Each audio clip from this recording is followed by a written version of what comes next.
Welcome to Armchair Expert. I'm Dan Rather, and I'm joined by the birthday girl, Monica Pladman. Hello. Hi, happy birthday. Old lady here. An old gal. An old faithful. Yeah. Old trusty. Start talking about you like you're a horse. Old gal. Don't they call them old old gal? gals? This old gal has seen a lot of miles. Yeah. Geez. I've seen every darn valley and plateau on the back of this old gal. Oh, gee. Okay. Yeah. Well, it's getting... Okay. Those are we have a wonderful comedian on today, Tig Notaro. She's not just a comedian. She's also a podcaster, a writer, and an actor. She's been in the podcast game much longer than us. She's a veteran. Oh, yeah. Talk about a sweet old gal. I mean, she's not. Well, you can no, only I can say only that do it about to you. me. You're right. Yeah. You're right. So what a young, fresh face. So she has a new podcast out now called Handsome Podcast with Fortune Feimster and Mae Martin. What a title, Handsome Podcast, and it's terrific. Also, if you would like to see her do stand-up, she is taping a new special at the King's Theater in Brooklyn on November 4th. You can go get tickets at tignotaro.com. Please enjoy Tig. He's an armchair expert. He's an armchair expert. He's an armchair expert. I just taped those to the ceiling almost 6 years ago. Oh, God. Oh, God. That's why. Oh, God. You scared the hell out of me because I was expecting her face and then your face. We're both burnt braided to a up crisp. today. And yet a different version as well of her face. Yeah. So it's kind of like a third. This face comes at a price. Sometimes you Honestly, gotta get a facial. I wouldn't have noticed. I honestly wouldn't have. I'm somebody, I used to work at a coffee shop almost 30 years ago. My everyday barista had green hair one day. I didn't even clock it. I filter things very differently. I'm just like, okay, there's hair on the head, everything's fine. But I notice other things so much. I can detect a change in the emotional current quite well. Emotional Anything- stuff. You got a new jacket? I don't know if that's Yeah. new or not. I didn't You know. notice. That is quite comical from my perspective, and I know Monica's too, where I'm like, can you grab something out of my purse? Now, I've carried the same purse for probably 8 or 9 months. Every place I go, it's always on my body, and he's like, what does it look like? And You I'm have like, like 19 bags. To be I do, fair. but I have carried one for the last 9 months. I'm like, it can't be that you haven't noticed this thing that's attached to my chest. Right, the issue, 9 just I'm months. glad we're clearing it up now. It's I don't glad you're know here what for this. is the I am purse and too. what's the purse. So you're also carrying. You have 3 different bags that you carry everywhere, and you rotate between. Well, those are Those to children's me. things. Yeah, diaper Your own bag. stuff too. You can own. You have a lot of your own items. Sure, sometimes. You have like so many bags. This could be a coin purse. This could be. So we need to define This purse. could be a fanny Really pack. the issue. This That's- big you're right. thing. There you're right. That's a purse. Could be a It's got everything. pacemaker. Could be an external Yeah, it could be a pacemaker. pacemaker. Old fashioned. He doesn't know. Heart Especially defibrillator. if it's coins are jingling around. True. It could be a He doesn't need to pacemaker. know. Look at his chair. No, look at him. Yeah, Take a look. yeah, so take happy a you look. guys Take Take it it in. in. Okay. Honestly, I just have to tell you, I thought about this. I was like, it would be so nice to see Kristen, but I imagine probably everyone that comes over wants to see Kristen. So I was like, I'm just going to let it go. I'm just not going to even try to see You Kristen. should almost. We only invite her Throw for a the mic special up. ones. I have come up to see 2 people This isn't true. Peter Attia. in the history of the podcast. That's not true. I have to fact 3 people. Who's the third? Peter Attia, you, and Laura Linney. That's right. Okay, well, I'm going to post that Do it. on my cat's Instagram. There have been Is that 3 easy, people Rob? who I've been excited to see. Well, I'm thrilled to see you. I also still want to make an appointment for a cold plunge here. 100%. In fact, we just changed the filter, Yeah. and we realized that we had been using it for the last couple months, thinking we were getting so good at cold plunging. I had thoughts of I'm Weinhoff or whatever his name is. Yeah, the Winhoff Windheim. method. I'm doing this. Right. I could live in the Arctic Ocean if I desired. That's Yeah. how good at cold plunging I am. Cut to, we changed the filter. We realize it's definitely been clogged. The new filter, it's gone down by 20 degrees. Oh yeah, I went in it and I was like, "What happened?" I was in it yesterday. It said 51. Now I'm in it today. It says 52, and it's a completely different experience. And I can't handle it, and my bones hurt. And I got out. I was like, "I don't know what the fuck." It says the same temperature. Yeah. Yeah. Now this is a big mystery in our life. My hypothesis is that because now the jet is unclogged and it's circulating the water inside there, you can't create that little bubble around yourself. That's what kind of happens, at least when we do it in the pools. You get the bubble, and when the kids would walk by, it's 20 degrees cooler. You got to turn on your heart light, create the little bubble of warmth. Turn on. I did a very quick cold plunge. I had never done a cold plunge. Kristen had invited me. I don't know if you know this. Kristen invited me to your house to do a cold plunge. I did know. And then I broke my ribs, or That was Alice the and excuse you Janie used. broke my ribs. More and what a specifically. bitch. And I could not cold plunge and had to reschedule. And I really want to do a reschedule. Should we pause right now and get you in the cold plunge and then resume? Is that what you're suggesting? No, I'm telling you, I did one for 1 second. Not at your house, though. We were in Montauk, New York. Our hotel had a cold plunge tub and a hot tub and a pool. And I was like, okay, I'm going to do this. And it was really vulnerable because a bunch of strangers were around, and I was going to go submerge into a freezing cold tub. And I walked in, I got up to my chin and immediately got out. It was painful. You need to be prepped. Yeah. The prep I got was a strange man that was in the hot tub with me. He was like, go for it. That was the advice. That's the only thing he's ever said to me in his whole life. Okay. Well, that's cool. If he had to Powerful. pick a single thing he said to Yeah. you, that's a good one to say. Yeah. Go for it. And so I went for it. We would have told you some things to expect that I do think help the experience, which is your body only sends that signal, like, get the fuck out of here, you're going to die, for 30 seconds. For most people, like 20. So really, you just go in knowing, yeah, my body's going to be screaming, get out of this lethal situation. But after 20 seconds, your body goes, oh shit, no, we're staying. So now we got to start sending the opposite chemicals to help you deal with this, the fact that you're freezing to death. If you had known, okay, I got to get in there, it's going to be miserable, but I'm going to count to 20 seconds, and then that'll start dissipating and get more enjoyable. Maybe that would have helped, do you think? Not that go for it isn't awesome. No, it was very helpful. It got me. I went for it. Yeah. And then I got out and I was like, oh boy.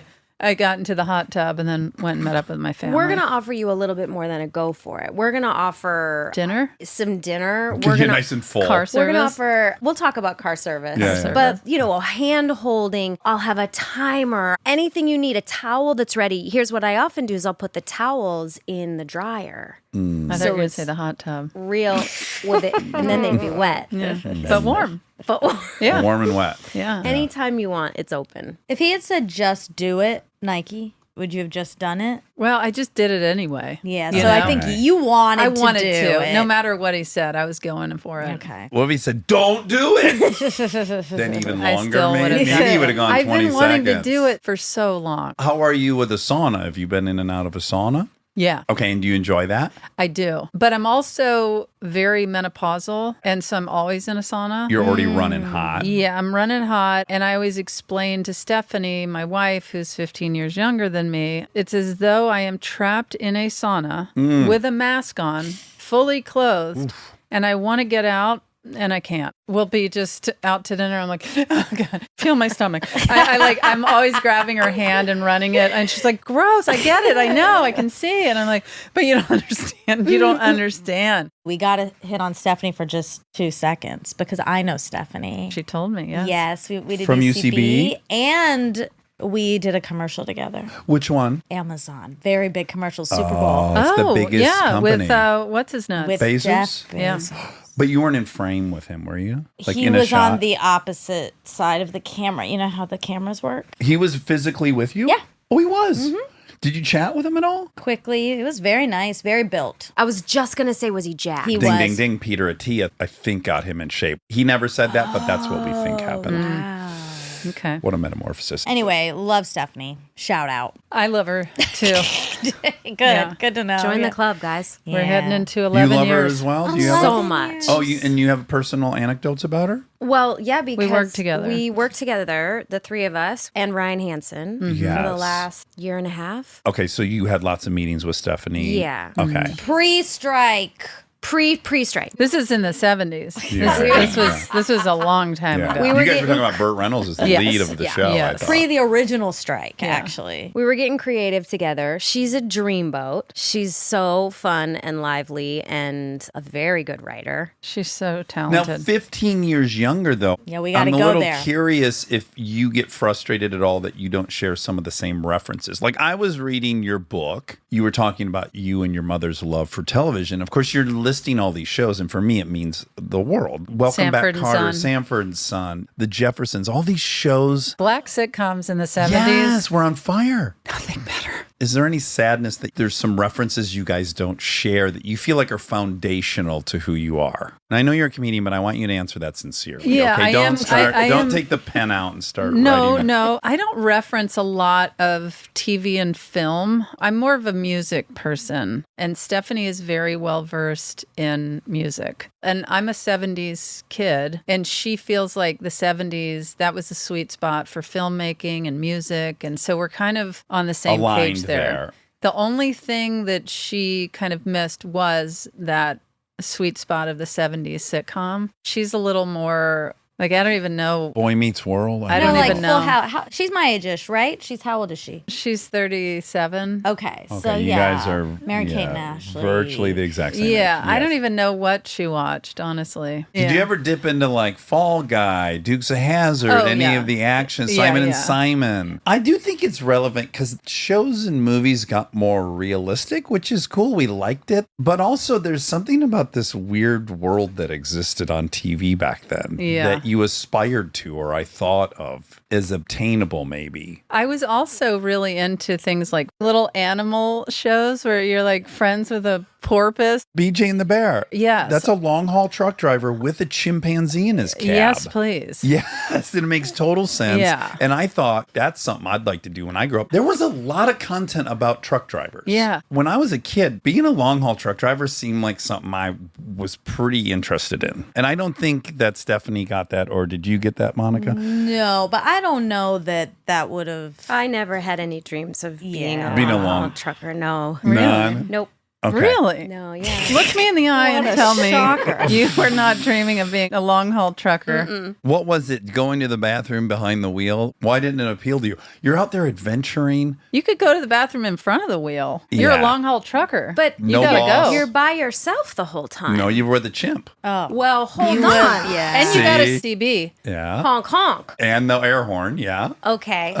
See? You're making it more appealing. Yeah, don't they do honk honks? Yeah, but it's honk And honk. you can also be like honk honk if you feel like. Well, if I must bring out my famous horn, that's not the sound of it. See, I'm not right for it. I'm going to let you guys talk, but I love you. I really, really am so happy to see you, and I'm glad you came And up we're here. going to do it. For real, we're going to do it.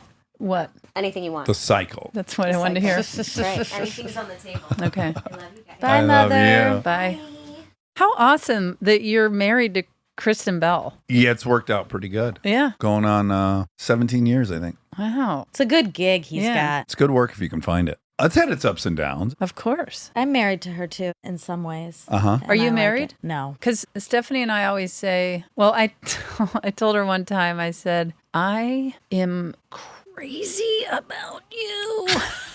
But 1% of the time, Tell me what happens in I that 1%. cannot think of a worse person alive on this planet. Thank you it for is- saying that. It is bottom rung, terrible. I cannot stand you. And then she said, yeah, same. But don't you think that 1% is the time where this person embodies everything that's standing in my way of doing what I want to do? It's actually not about them as much as like they're this huge roadblock for me to do whatever the thing is I want to be doing in this moment. Yeah. And they're not going to allow that. You got to always check in. And there's so many little things, especially being a comedian. I mean, I used to not ever have to run anything by anybody. I just said and did whatever I wanted. And I had girlfriends or I was single. Now I've got a spouse and I'm not complaining about it. It's just a shift of where she might say, I don't know about that.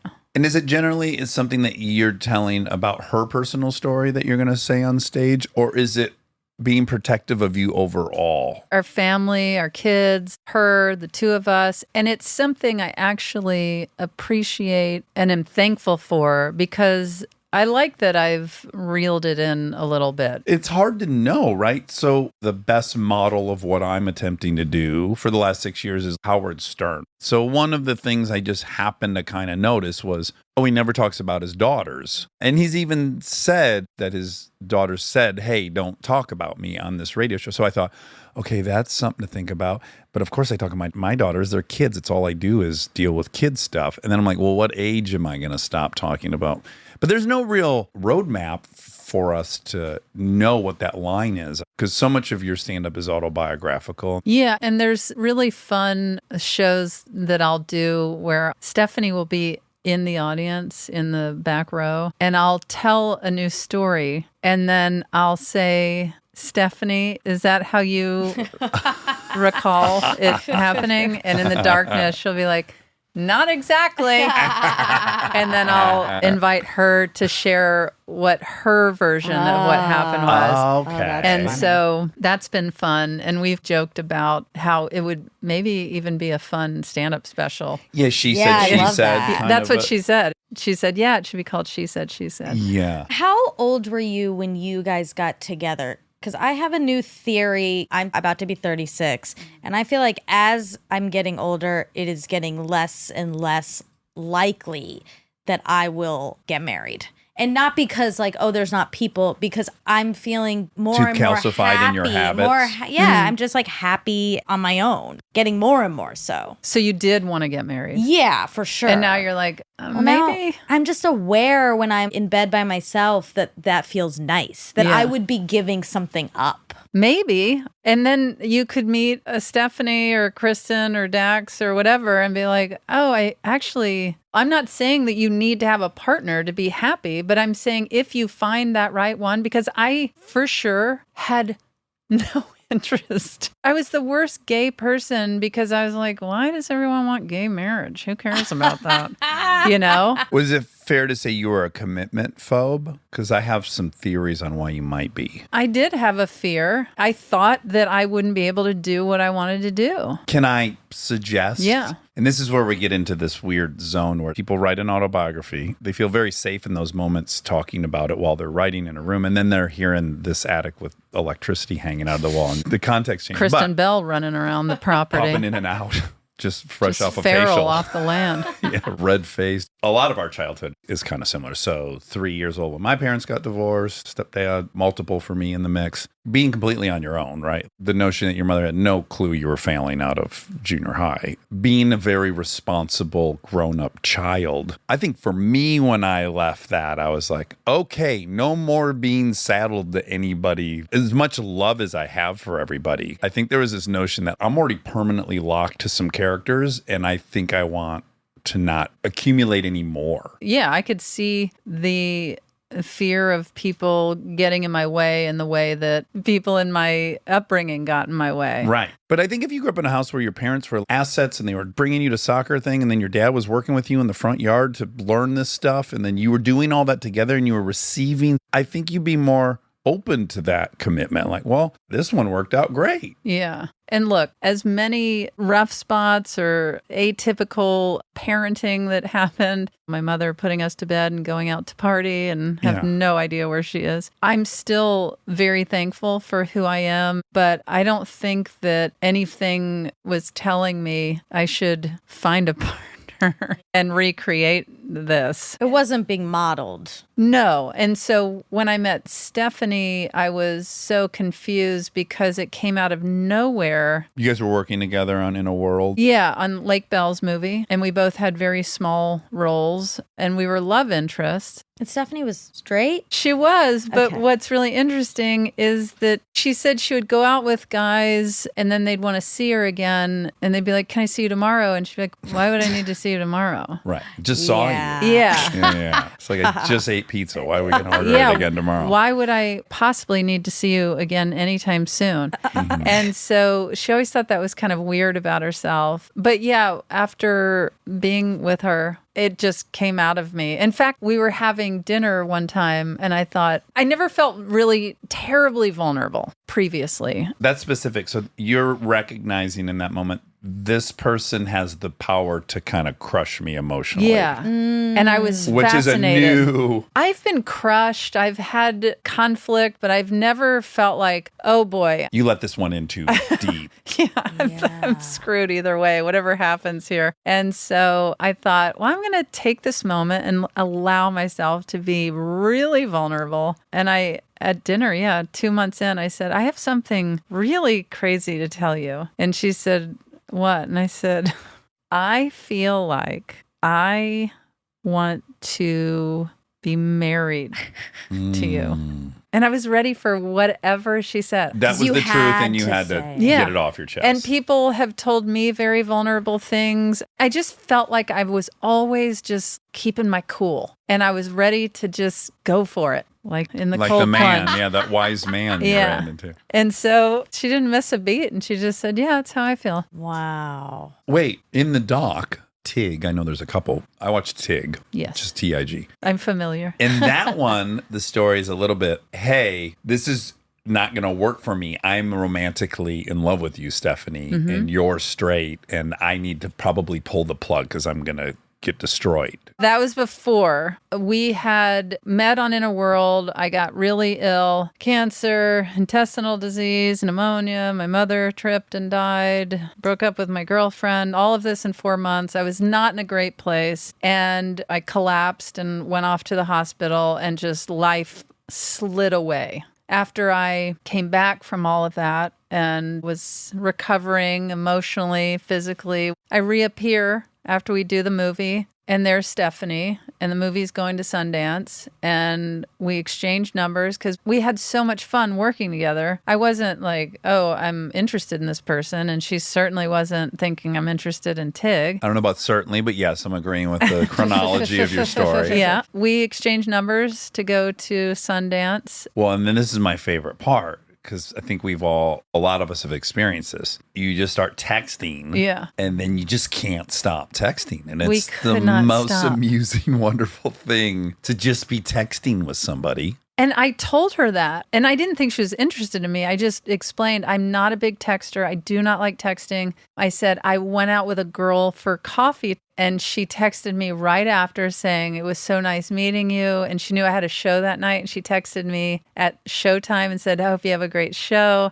And then at bedtime, she texts sweet dreams. Oh boy. And I was like, oh my God. Yes, it's Yeah, really that's a lot. scary. That's So I give Stephanie my number and she goes, oh, well, I hate texting too, so don't worry about it. And then that night I go to bed and she texts me Sweet dreams. sweet dreams.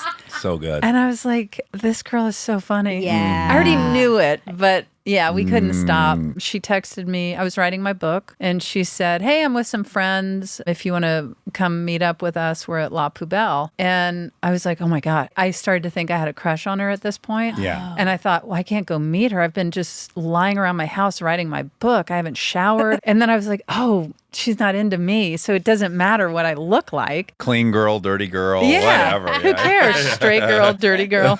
So I go down to La Poubelle and I show up and I have this big Canadian sweater on with a big eagle on the back. And I walk in, she's got a big blue sweater with an eagle on the back. No. What? Yeah. The cable knit sweaters. Yeah. And I'm like, this is insane. Are you writing a book? Are you at home writing a book all day? Like me? Exactly. And I said, we should switch sweaters. And her friend was standing there and he goes, yeah, switch sweaters. I'll take a picture. And we put our arms around each other. We start making out as soon as we touched Wait, each other. what? Right in front of the entire bar. And so we have our first kiss captured Oh my because her friend took a picture. Wow. Wow. Whoa, And whoa. was it a quote bit you were doing? Right. Or No, it was an no. explosion of As passion. soon as it was, we touched each was other, like- because we had just been texting for months. Yes. I love these. This is like people across the country that meet each other Yeah. online and they have a Yeah. whole thing and then they get together Yeah. and they're nervous that they're going to like each other and then this is an explosion. Oh my gosh, it was insane. Best kiss of your life? Well, yeah. Okay. And then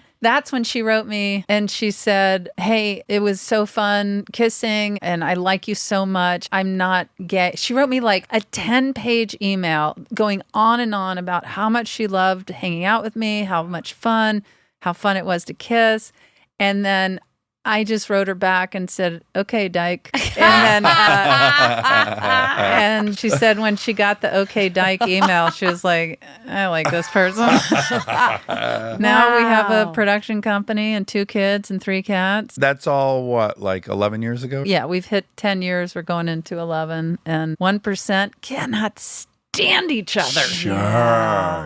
I like more focusing on the fun texting part. Me too, but I like hearing that because that's the reality. And if you go into anything thinking it's 100%, and if the 1% happens, it's like, oh, maybe we don't like each other. No, that's just probably normal. You know, the thing I was thinking of during the story is how sad I feel for single people who do want a partner being the right pressure on that throttle. 3 texts after 1 coffee. Terrified. 1 text making fun of that. We're golden. Yeah. Now give me more. I just feel like so much of romance is just knowing how hard to be on the gas for people. It's not the same for everyone either. Yeah. And I knew I was taking a massive risk writing okay, Dyke to her and not saying anything else, but it worked. Yeah, no, I think that's definitely the best response. But Yeah. the 3 text girl was probably a fan. No. No, are you sure? I couldn't be more positive. Really? And that was part of the problem. She had no sense of humor. Oh. And I think we maybe went out twice. We had coffee and then maybe we went out for dinner across from where I was doing stand up. And I said, I'm going to just pop in here. I'm going to do a set and then I'll pop back over. And she wasn't even slightly interested what was going on. Right. Okay, can we talk about Mississippi for a minute? Yeah. Mississippi, Houston, Christian, what's that? Past Christian. Very rough name for me. It's the Cajun pronunciation of Christian. Yeah, just to name a town Christian for me is scary. Oh, for sure. I'm just so used to it. But if I told you I was from Jesus, Michigan, Yeah. ooh, there's probably a lot of pressure there. One of my sons, we were at a friend's house. We were in Ohio and they're very Catholic. And there's a picture of Jesus. And Max was like, is that Jesus?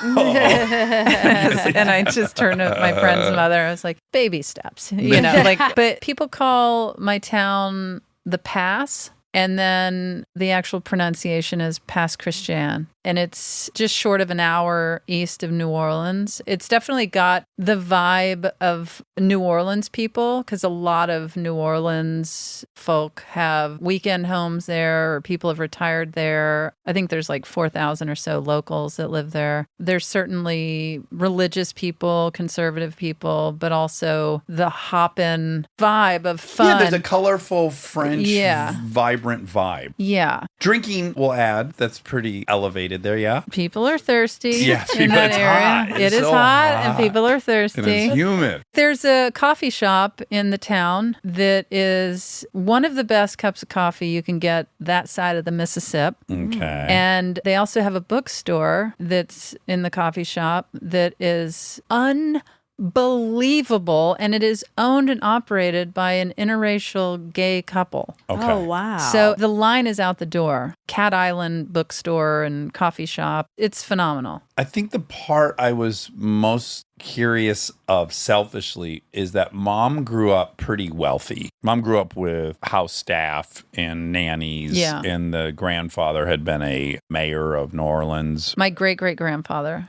Right. So my father's passed, and I talk with complete reckless disregard about him. I also mention nonstop I love the daylights out of him. I might be unique in that, but there's a few things when you describe your mom that I would say, well, you definitely stopped short of ever calling her an addict, but it does seem clear to me from the stories that she was probably an alcoholic. Mm-hmm. How much of her life story was impacted by having grown up one way and then not landed in that same spot? Well, I mean, she initially did not have that with my father because he was a partier. He moved town to town. I always make the joke, when you're at some weird place and you turn to a friend and go, oh, I didn't know your dad worked here. Oh, You know, and I always joke like, yeah, he does, and he needs to take our order.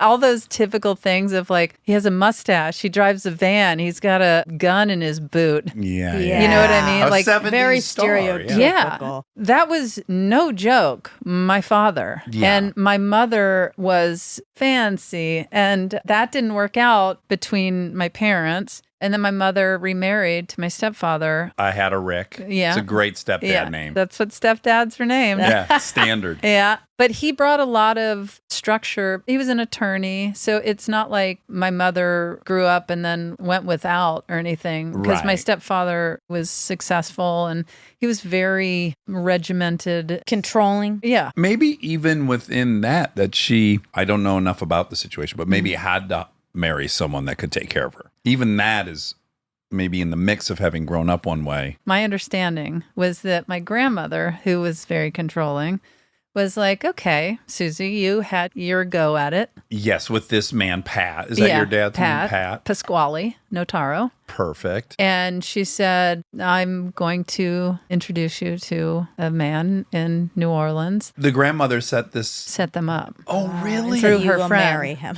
Yeah. When people would meet my mother and Rick, it was so confusing because my mother was so wild and she was a drinker, no doubt. But then she would go through periods of time where she would quit. How long would those last? It would be months or years. Would she ever like join a program or anything No. like? No, Oh my it's God, just no. she would willpower. it. Yeah. And so it was a real roller coaster. She was wild from putting us to bed and then going out at night. She'd climb trees with us. We'd kick the balls on the roof. She'd climb up on the roof with us. She'd serve people martinis with the screws from her toes, Yeah. surgery and the olives. She Yeah. is a provocateur a little bit. I remember a friend of mine when I was in 6th grade, and I wrote about this in the book. It was time to take my friend home. And my mother said, do y'all want to get on the hood of the car to go home? And we were like, yeah. Yeah. And so we were holding on to the hood and she's driving us. And there was this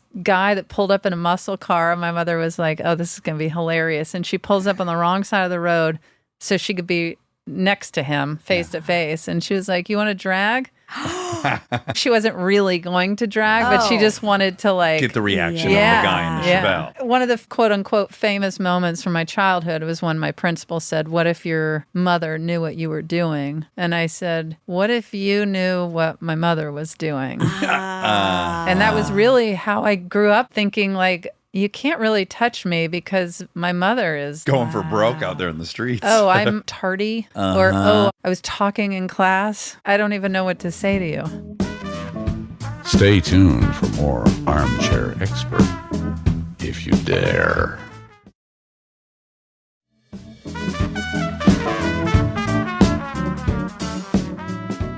So you detail just what a rough time you were having in school. Yeah. Was it stressing you out? Were you emotionally thinking, I'm fucked for life? So you flunked 8th grade twice. That's not the grade to flunk twice because the difference between a 14-year-old and a 17-year-old, a 16-year-old is an enormous difference. Like, Well, that's and not all the- my friends went off to high school. Right. Yeah. So I was so humiliated that I was still in 8th grade after everybody went on. And I failed again, but they moved me up to 9th and then I dropped out. And so I have technically a 7th grade education. But were you beating yourself up at all? I'm curious what the internal experience was. Were you like, I gotta buckle down and learn this? No. Or you're like, I'm just never gonna do it and I don't care. I was never going to do it. I remember I was in school suspension for whatever tardies or talking. I was never doing anything terrible. When I think about what's going on today, It was PG. yeah, PG-13, troublemaker. Yeah. maybe PG-17. But I was sneaking the car out. I was smoking. So I was in school suspension and I was in there for whatever thing I had done, talking, tardy. And you get your first day assigned and then they deliver your classwork. And then if you don't finish your classwork, then you get another day added. I didn't see a way out because I was looking at these papers and books piling up. And I was thinking, I don't know who they think's going to be doing this. Right. And it's certainly not going to be me because I don't do that when I'm not in school suspension. Right. Right. That's how you got an in-school suspension in the first place. Right. I'm in 9th grade and I'm like 47. So I'm like, this You isn't. parked your work truck out Right. front because you have an actual job. I as a got kids in the tradesman. car. So I remember thinking, I'm just going to head out. The person in charge of in-school suspension was one of the gym coaches. And so I got up from my desk and I was walking towards the door, and I remember the big coach, and he stood up, he goes, whoa, whoa, whoa, where do you think you're going? I said, I'm heading home. I was like, I'm done. Yeah. And he was like, Just what do you occurred mean? to me. Yeah. I was like, I'm done. I'm going home. And then he had to let me go because I quit. And as you were walking away from the school, did you feel an explosion of freedom, or did you have Yes. any fear? No, I truly felt similarly to when I realized, oh, I am a stand-up comedian. This feels right. Or, oh, I'm gay. Because I found myself always just plotting and planning, where can I go just get a job and get a studio apartment? Get going with my and real just- life. Yeah. Did you have a goal for what that quote real life was going to be or look like? Or you were like, no, I just want to start? I pictured myself alone. It was like a cartoon. I pictured myself on a bicycle and a basket with a child in it. Okay. Yeah. So I pictured me and one child, and in my head, this little child's name was Timmy. Oh, wow. And I would So pedestrian for yeah. your unique everything. And that was the cartoon version that I would relay to people. I was like, me and little Timmy, we're going to go out into the world. And I wanted a child that was comfortable anywhere, which is kind of what my mother made me and my brother. Yeah. Like, I wanted a kid you could go to a party and just let the kid Check in with him in a few hours. and just put him to bed on everyone's coats on the bed in the other room. I didn't see a kid holding me back in any way. I'm going to bring him everywhere. We're just going to go hang out and live this life together, me and Yeah. little Timmy. And I was very into music, and I wanted to either work in the music business or play music. So as you get interested in music and you go to Colorado, I'm curious, what is your musical genre? At I'm that all point? over the place. So eclectic. I am just as happy listening to the Indigo Girls, to Ray Charles, to Van Halen, to Willie Nelson, Gladys Knight. You love it all. Oh my gosh. I was also very into like Edie Brickell. I was just about to say Edie Brickell, Yeah, Shooting yeah. Rubber Bands. What an album. Oh But my God. also, did you ever get the follow-up, Ghost of a Dog? Yes, just made my girls listen to it in the pool like 2 weeks ago. I'm like, You're we're a listening to this good whole man. album. You're a good man. Thank you. Did you stumble upon Grenadine or any of these other? They were more female punk bands, but there were so many good ones around the same era. No, but I would Okay. love to hear. Maybe when I come cold plunge, you can play that Yes, for me. well, first we'll go through Edie Brickell's entire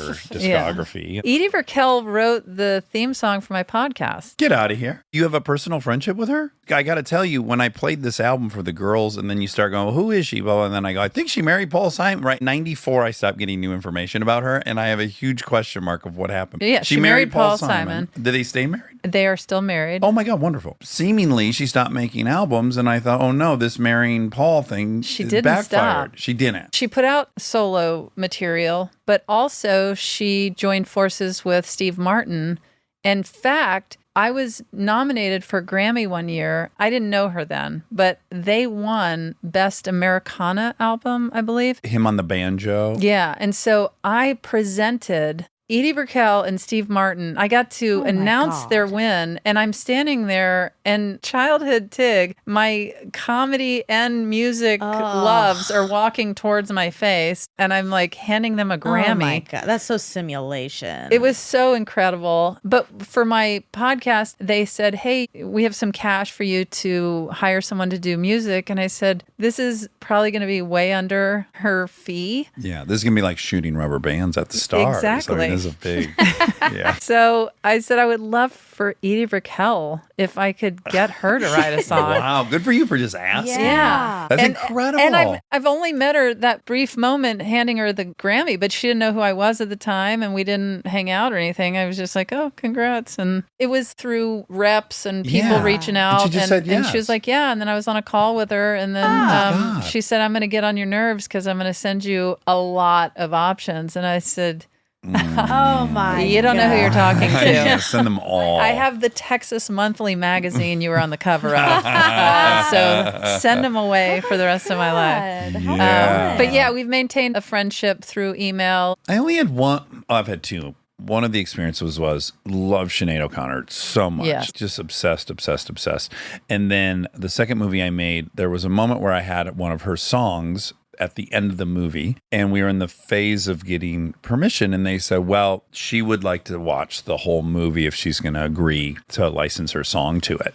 So we sent her the whole movie, and then I got forwarded the email that was like, I love this movie so much, I'd love to have my song in it. Oh my God, I just got chills. Yeah, me too. That's awesome. Especially, Yeah, did you watch her doc? I didn't. It's a beautiful documentary. When did it come out? This year. The moment, in fact, for me that would make me cry every time is, you know, her story. She lived outside. Her mother wouldn't let her live in her house. She's had to sleep in the garden. I mean, just very abused child, growing up at the apex of the Irish Catholic everything. When she gets on stage and lets it fucking rip, Yeah. to be that subjugated and oppressed and still at some point go, fuck you, I'm letting it rip. Yeah. I'm beautiful. I don't know what it is about that. Yeah. It's always these female singers, docs, when they let it rip no matter what, I find to be the most moving thing in the world. I can't wait to watch that. I haven't cried that hard in my whole life, I don't think. Anywho, yeah, I had that moment where I was like, wow, this person, Sinead O'Connor, she was some angel for me, has seen that I'm on planet Earth as well with her and actually consumed something I made and then liked it. Wow, what a moment. Yeah. Edie told me she and Paul watched the Tig doc on Netflix. Isn't that incredible? Yeah. I don't know if she's seen anything much more of mine, but I also don't need that from her. She's giving you enough. Yeah. The one I was going to bring up was, we were at school and everyone was like, Prince is dead. Do you remember this? Did that happen down in Texas? When Prince died? He hadn't died, but when I was in third grade at the height of Prince and Purple Rain and the No. Prince everything, there was a rumor that circulated that I Prince missed was that. dead. And for like 2 days, because there's no internet or anything, everyone mourned Prince being dead. I can't believe you don't remember What? that. That No, didn't make its way down to... No, I don't know where I was, but it could have just been your school. There's No, way it's, to- I bet we could look this up. It was one of these Mandela effect things Really? where it's like everyone thought, yes, it was believed that he was dead for a that minute. is what. No, I thought you were telling me that. I was like, I wasn't a child. I know where I was when I heard Prince died. Right, I that was was in quite- Palm Springs with my wife. Children, yeah, fully grown. Yeah. But living through Purple Rain is a whole experience. It's hard to not share with somebody, isn't it? Yeah, Stephanie is not a Purple Rain person. The song, she's just like, I don't get it. Yes. I can see now, like if I can pull myself out of its power, I can realize everything's a little pervy from that whole stretch. I can see if you didn't grow up with it, it'd be different than it is to me. I don't know how it is humanly possible to not be obsessed with the song Purple Rain. When Stephanie looked at me and said, I don't get it. You got to question her. I don't know what. You're like, I don't get Yeah. you. Yeah, it reminds me of, whatever that noise is that you play and some people hear something and then other people hear that other thing. Oh, I don't know that, Wait, but I we want to need to take find this out. test. I don't know. It's like the blue dress, gold dress. Yeah, it's kind of thing? like that. Okay. It's the same thing with hearing things. And I feel like maybe she's got a blue dress and I got a gold dress. I don't know. But what are you talking about? Or like when Yeah. some people eat cilantro and taste soap. Oh, that's one a too. genetic mutation. Maybe there's Ooh, something soap. about Yeah, Purple Rain. I think she's eating soap She when has a- she hears that. She has a genetic mutation. Yeah, for it's sure. because she's wrong. It's not up for debate. It's a masterpiece. Are you seeing Taylor Swift while she's at SoFi? I would love to, but I'm only in town for Oh yeah, a few days. That's right. Where are you going? Well, I was on a family vacation, Right. and then I came in town to do Stand Up to Cancer, the Katie Couric event that she does. Pro-cancer rally. Yeah, pro cancer. Is the family still in Montauk? They're actually in Colorado. Oh, my goodness. Yeah, but we're full blown on the most family vacation summer we've ever had. Ooh. Have you been to Montauk? No, I haven't. I've only heard of it being the chill, laid-back surf part of Long Island. It's perfect. I mean, it suits our family just fine. We were like, we will be back every summer. These East Coast folks know a thing or two about how to spend summertime. How to summer. I think, yes. Yeah. Do you know gotta a almost get comedian, Laura educated on it. Keitlinger? She was one of my favorites when I was coming up, even before I started stand-up. And in her book, which is so great, she makes a joke of somebody asking, where does she summer? And she was like, outside? Outside. Yeah. Are they fun family vacations for you, or are they work? Well, you have 2 7-year-olds? Yeah. I have 2 7-year-olds. I mean, it can't help but be both of those things, not vacation-y and vacation-y. I have to say, though, we've had a really great time. A lot of hanging out on the beach. One of our kids, he'll just stand out in the water, and as the waves crash in, he just yells, "Fun! This is fun!" I mean, just loving it, you know? And you can't get him in from the waves. He's just there. So pure. Yeah. And they're still at that age where no shame to ask their 2 moms to come hold hands with them in the waves. And this was their idea, to yell family while we jump in the waves. That is So we're- cute. Oh So my we're God. holding hands and we're just jumping And yelling family. Oh. because our 2 If you're on the sons- beach watching this, you're like, oh, they almost got divorced this year. They're like on the mend. Look yeah, at this. they're trying to fix a very deep wound. Family.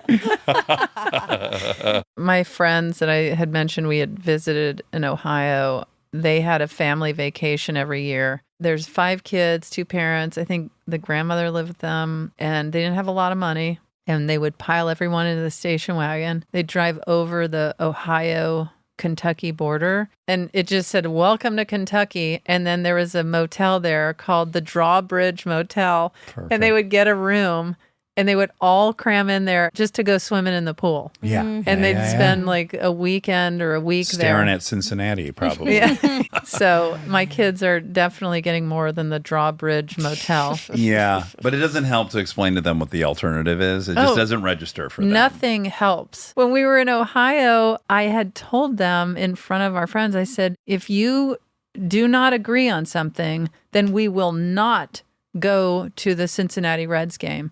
And my son, Finn, they call me Mare, which is French for mother. And he said, Mare, you always say that you're going to not let us do something, but you never do. Right. And I was like, Oh, called out. so embarrassed. Yeah. I'm like, Yeah, right. well, now you've painted me into a corner, and I'm And gonna now have I'm going to have to. Yes, And now yes. you're in big trouble. Yes, for being honest and observant. In front of all of our family friends, pointing out that I actually don't do anything to Discipline. I None don't of follow through at all. No follow through. Oh my God. Yeah, that was a tactical blunder on his end. Yeah. Reminds me one time my mother was spanking my brother and I because we had been fighting endlessly. And while she was spanking me, I started laughing. And she's a single mother over her head. I think she felt so powerless. These 2 boys, they're now laughing when she spanks. She sent us to her room. We're in our bunk beds. The door flies open, like almost off the hinges. And she's holding this rubber slat, this little rubber track you'd run on your Hot Wheels. Oh. And she's just whirling dervish, swinging it wildly, hitting us like crazy because we broke her. And she's like, they're not even afraid of me, and it doesn't even hurt when I hit them. You're now getting the Hot Wheel track. And did you now laugh at her Oh no, swinging we a... were screaming. We thought she was going to murder us. We thought we were dying. Oh my God, we broke. Like you get that Yeah. sense that we Yeah. pushed too far and she's now broke. Yeah. She's also 27. I don't know. She's young. When I think back, I think of her as my age, but she wasn't. She was a kid raising these 3 kids, smacked the shit out of us with this. Oh my God. We bring that up to her once a month. That's the only time anything like that ever happened, where she lost her cool and what like does she swatted the say? shit out of us. She's like, what did you want me to do? I'm like, I get it. But yes, we rake her over the coals about the time she beat us with Hot Wheel track. And then can you imagine, and this is no judgment about your mother, but can you imagine doing that now? Of course not. I Right. haven't even spanked my kids. But A, it's not 83. Your culture tells you exactly what to do and you do it. I mean, if you lost it and just started Oh my God. being Your kids. Indiscriminately. Yeah. I need to add, it was the indiscriminateness of the experience that was so clear she had lost it. Oh And then my was it God. a whole other world of horror when you went back to your Hot Wheel track and there was a piece missing? There was no PTSD associated with it. But she left the room. We were like, oh, fuck. What was more scary than getting hit with the Hot Wheel track was we may have broken mom. Yeah. Like we went too far. Oh, she's a human. I think that's the first time we were like, oh, she's a human who might lose her control because of us. Right. Yeah. So we did some course correcting after that, but ultimately it was probably productive for her. Yeah. and I didn't us. know that still was happening into the 80s. I thought it was strictly like it ended in 1979. No, not only did it not end, Mm-hmm. but I think you would have, as a parent in 83, felt irresponsible for not smacking your kids occasionally. I really believe that. I think you would have been like, I'm fucking just too soft on them and I'm ruining these children. And all my neighbors are beating the shit out of their kids. What am I, just a regular Tig Notaro over here? No follow through? Writing a bunch of checks my ass can't cash. No, it's newer than you think. I got spanked and my brother got spanked and he was born in 96. I think a lot of kids are still getting spanked. Still? Yeah. No, there was Yeah. a whole show about it. Remember that whole show, The Smack or something? Oh No. boy, I didn't watch It's a that. whole- David E. Kelly one? Yeah, like it was on the like ABC or Smack. something about a kid who gets spanked in front of all these other parents at a swimming pool, and there's like a whole show about it. Wow. Yeah. Yeah. I can't even imagine pitching that with confidence. I It's a know. show where a kid gets spanked. Yeah. It'll go for seasons. That's the So, yeah. inciting incident. It takes them years to unravel Yeah. That's right. what happened. Breaks at People that are the going whole to talk about it on a community. podcast. Yeah. Everything. Look, I'm of two opinions. One is I didn't feel it necessary to ever hit my kids. I'm also not standing here on a fucking moral high ground telling other parents. I don't have an opinion on it. I don't know what happens. I think culture is a lot of it. If all your friends are getting spankings and you're getting a spanking, I don't think it's that big of a deal. If you're getting spankings and no one that you know is, you'll start feeling like, oh my God, my parents don't love me. But also, then you go, where is the beginning and the end of a spanking? What does a spanking look like? Yeah. Because then somebody could say, I just spanked the kid. And then it's like, yeah, but the kid is injured. Yes. Yeah. Also, my grandma, who adored us and took great care of us, she'd say, go get the yardstick. She'd paddle us with a yardstick. Not like go get the Hot Wheel flap. No, That was proprietary. that was a novel approach to discipline. Okay, I want to fast forward a second through. You go to Colorado, you come out to LA, music related mission. You end up doing stand up. You fall in love with stand up. You realize, no, this is what I'm supposed to be doing with my life. You have a very respectable stand up career. You just mentioned it. I think a lot of people will be aware of it, but some people won't. But in order, you have an impossible year. An impossible 4 months. 4 months. Yeah. Yes. And I won't deny you the order. What I'm saying is, I know you've talked about that part a lot. I want to say what was most interesting to me about your documentary is on the backside of it. That to me is very fascinating, but we'll get there. I just want you to know where my own interest lies in it. Okay. I'll tell you the boring stuff you're not interested in. No, I am. I just want you to know. No. When I was working on In a World, I didn't know I had 3 potentially deadly illnesses simultaneously. I had pneumonia. Actually, that was the last time I ever talked to my mother. I was lying in bed. I thought I had a cold. And she was telling me the typical thing a mother tells you to drink orange juice and rest. You were close, you and your mother. Yeah, we had a very up and down roller coaster relationship. But yeah, in fact, she was planning on coming out to visit me. But I was in bed sick, thought I had a cold, and went to urgent care. They gave me antibiotics because they said I had actually pneumonia. And I was like, God, it's so intense to have pneumonia. Yeah. And then I was in so much pain, I can't even explain. I didn't know I had developed this disease called C. diff, which is a bacterial infection in the digestive tract. Everybody has C. diff in their gut, and it's fine if everything is all in there, all of the different bacteria working together. Yeah, some bacteria keep the C. diff in check. Yeah. And the C. diff's keeping other things in Right. check. And you can contract C. diff from other people. It's highly contagious, or you can get it from antibiotics. Antibiotics can just clear out your system, and then C. diff, if that's left to remain, it just grows and just eats your insides. It has no competitors anymore because you've Right. cleared out the Yeah. quote good bacteria. Yeah, and it just destroys you. And I didn't know I had that. And so, yeah, I had pneumonia, C. diff, and then I got out of the hospital and my mother had tripped, hit her head, and had to take her off life support. And then my girlfriend and I split up. And then I was diagnosed with invasive breast cancer. All within 4 months. Mm-hmm. Mom falls in front of Rick. Rick and her suss out that she's fine. Mm-hmm. She stays up to watch TV. He goes to bed. He comes out in the morning. She's bleeding out of her nose and Yeah. elsewhere. Yeah. She was never conscious again. Oh my God. I mean, that is such a crazy story. And what's even crazier, 10 years to the day, March 28th, 2022, I took Rick off life support. No. He died of No. C. diff. No. No. Yeah. Oh my Oh God.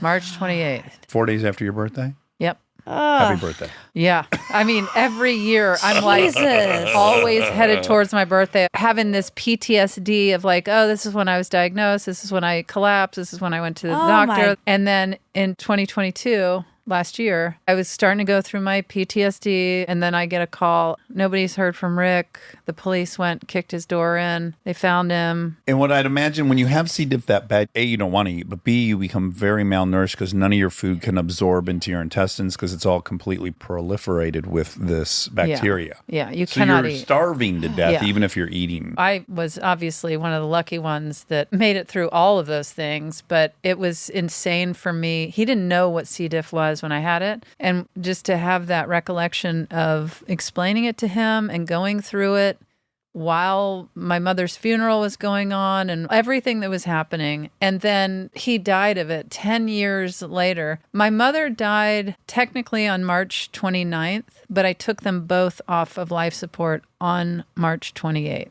And my mother lived for hours and went into the 29th that she Yeah. actually died. But yeah, March 28th is weird date for me. Yeah. yeah. I think this is worth shouting out Ira Glass. He pretty immediately was encouraging you to talk about all this stuff you were going through in that moment. Had you had the surgery yet for your cancer? No. You haven't even begun treatment yet, and he's urging you to talk about it. And that obviously is a hurdle for you. I didn't know why he was telling me to talk about it on stage because I was a very different person and a very different comedian before all this happened. I wasn't really sharing personal things.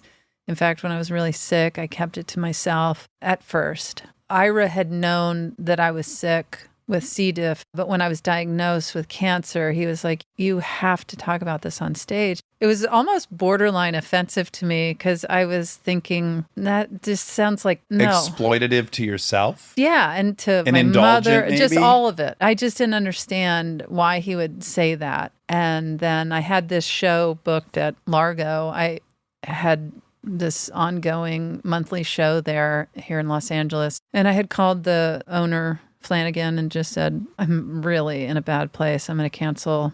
And he also was like, let's just keep it on the books in case you want to do the show.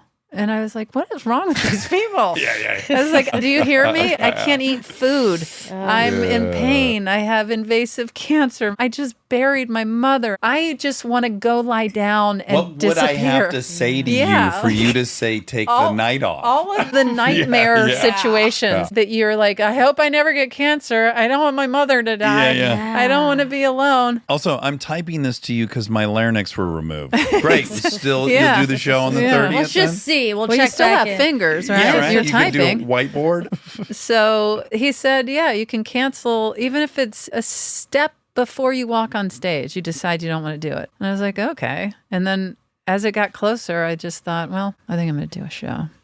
And that becomes a really enormous chapter of your life. You record this set. There's no video available because that was against Largo rules, but there is an audio recording. The people that witnessed the show found it insanely profound and moving. This experience for people gets talked about. It gets kind of viral. And then you ultimately release an album that I don't know if it was a bit when you were on a talk show that it's really called Live. It's called Live just to have to correct people every time. Yes, because of course you want to say Live. live. Well, yeah, most live albums are called live. Live. But this is Live, L-I-V-E. It's a big album. And then you got nominated for a Grammy for it. Became the #1 selling comedy album in the world. I remember my record label calling me and saying, "You sold more albums than Kiss." It was on the pop charts. You know, I was a big Kiss fan as a kid. And if somebody was like, "I'm not going to tell you what's going to happen, but you're going to sell Yeah, more one records day. than Kiss." Yeah, I'm not going to tell you how Yeah. you get here because you might not choose this path. Stay tuned for more Armchair Expert, if you dare.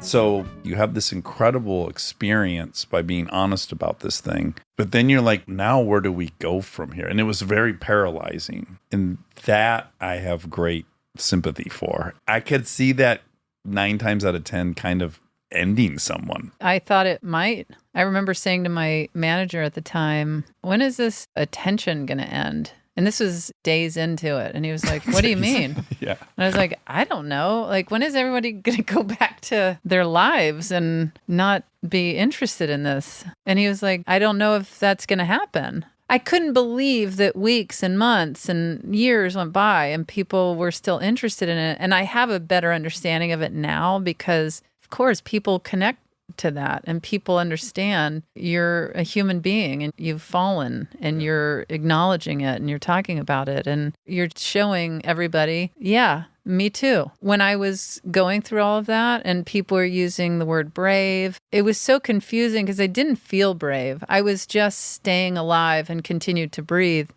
But the reality was I was very sad and I was alone crying. I was so confused by that word. Well, even the way we talk about it, they're going to fight cancer. Yeah. And there's some implied, oh, that person didn't fight hard enough? Is Exactly. that the implication? Yeah. Like my dad was a quitter, I guess. Yeah. You know, my stepdad was a quitter. I don't know. All the language around it was a little uncomfortable for me because, especially when you are part of that world and community, you see people dying and they fought as hard as the next person. Yeah. They You might know, have and fought they- harder than Yeah, you. yeah, And yeah. they weren't not brave. Right. It was very confusing because my career had always chugged along just fine. I was not ever somebody complaining That you weren't Sarah or something. as Sarah Silverman. Yeah. No, I never even thought I could be Sarah Silverman, and nor could I be Sarah Silverman or None of us anybody can. else. Yeah, yeah. But I don't know if it's the underachiever in me. You were delighted that you were making a living in this thing I that's couldn't- impossible to do. I failed 3 grades and dropped out of high school. I am telling jokes, traveling the world. I have made it. Yeah. I didn't have a complaint. And so having all that attention on me was very uncomfortable. And there was a lot of talk about, oh, Tig's finally found her voice and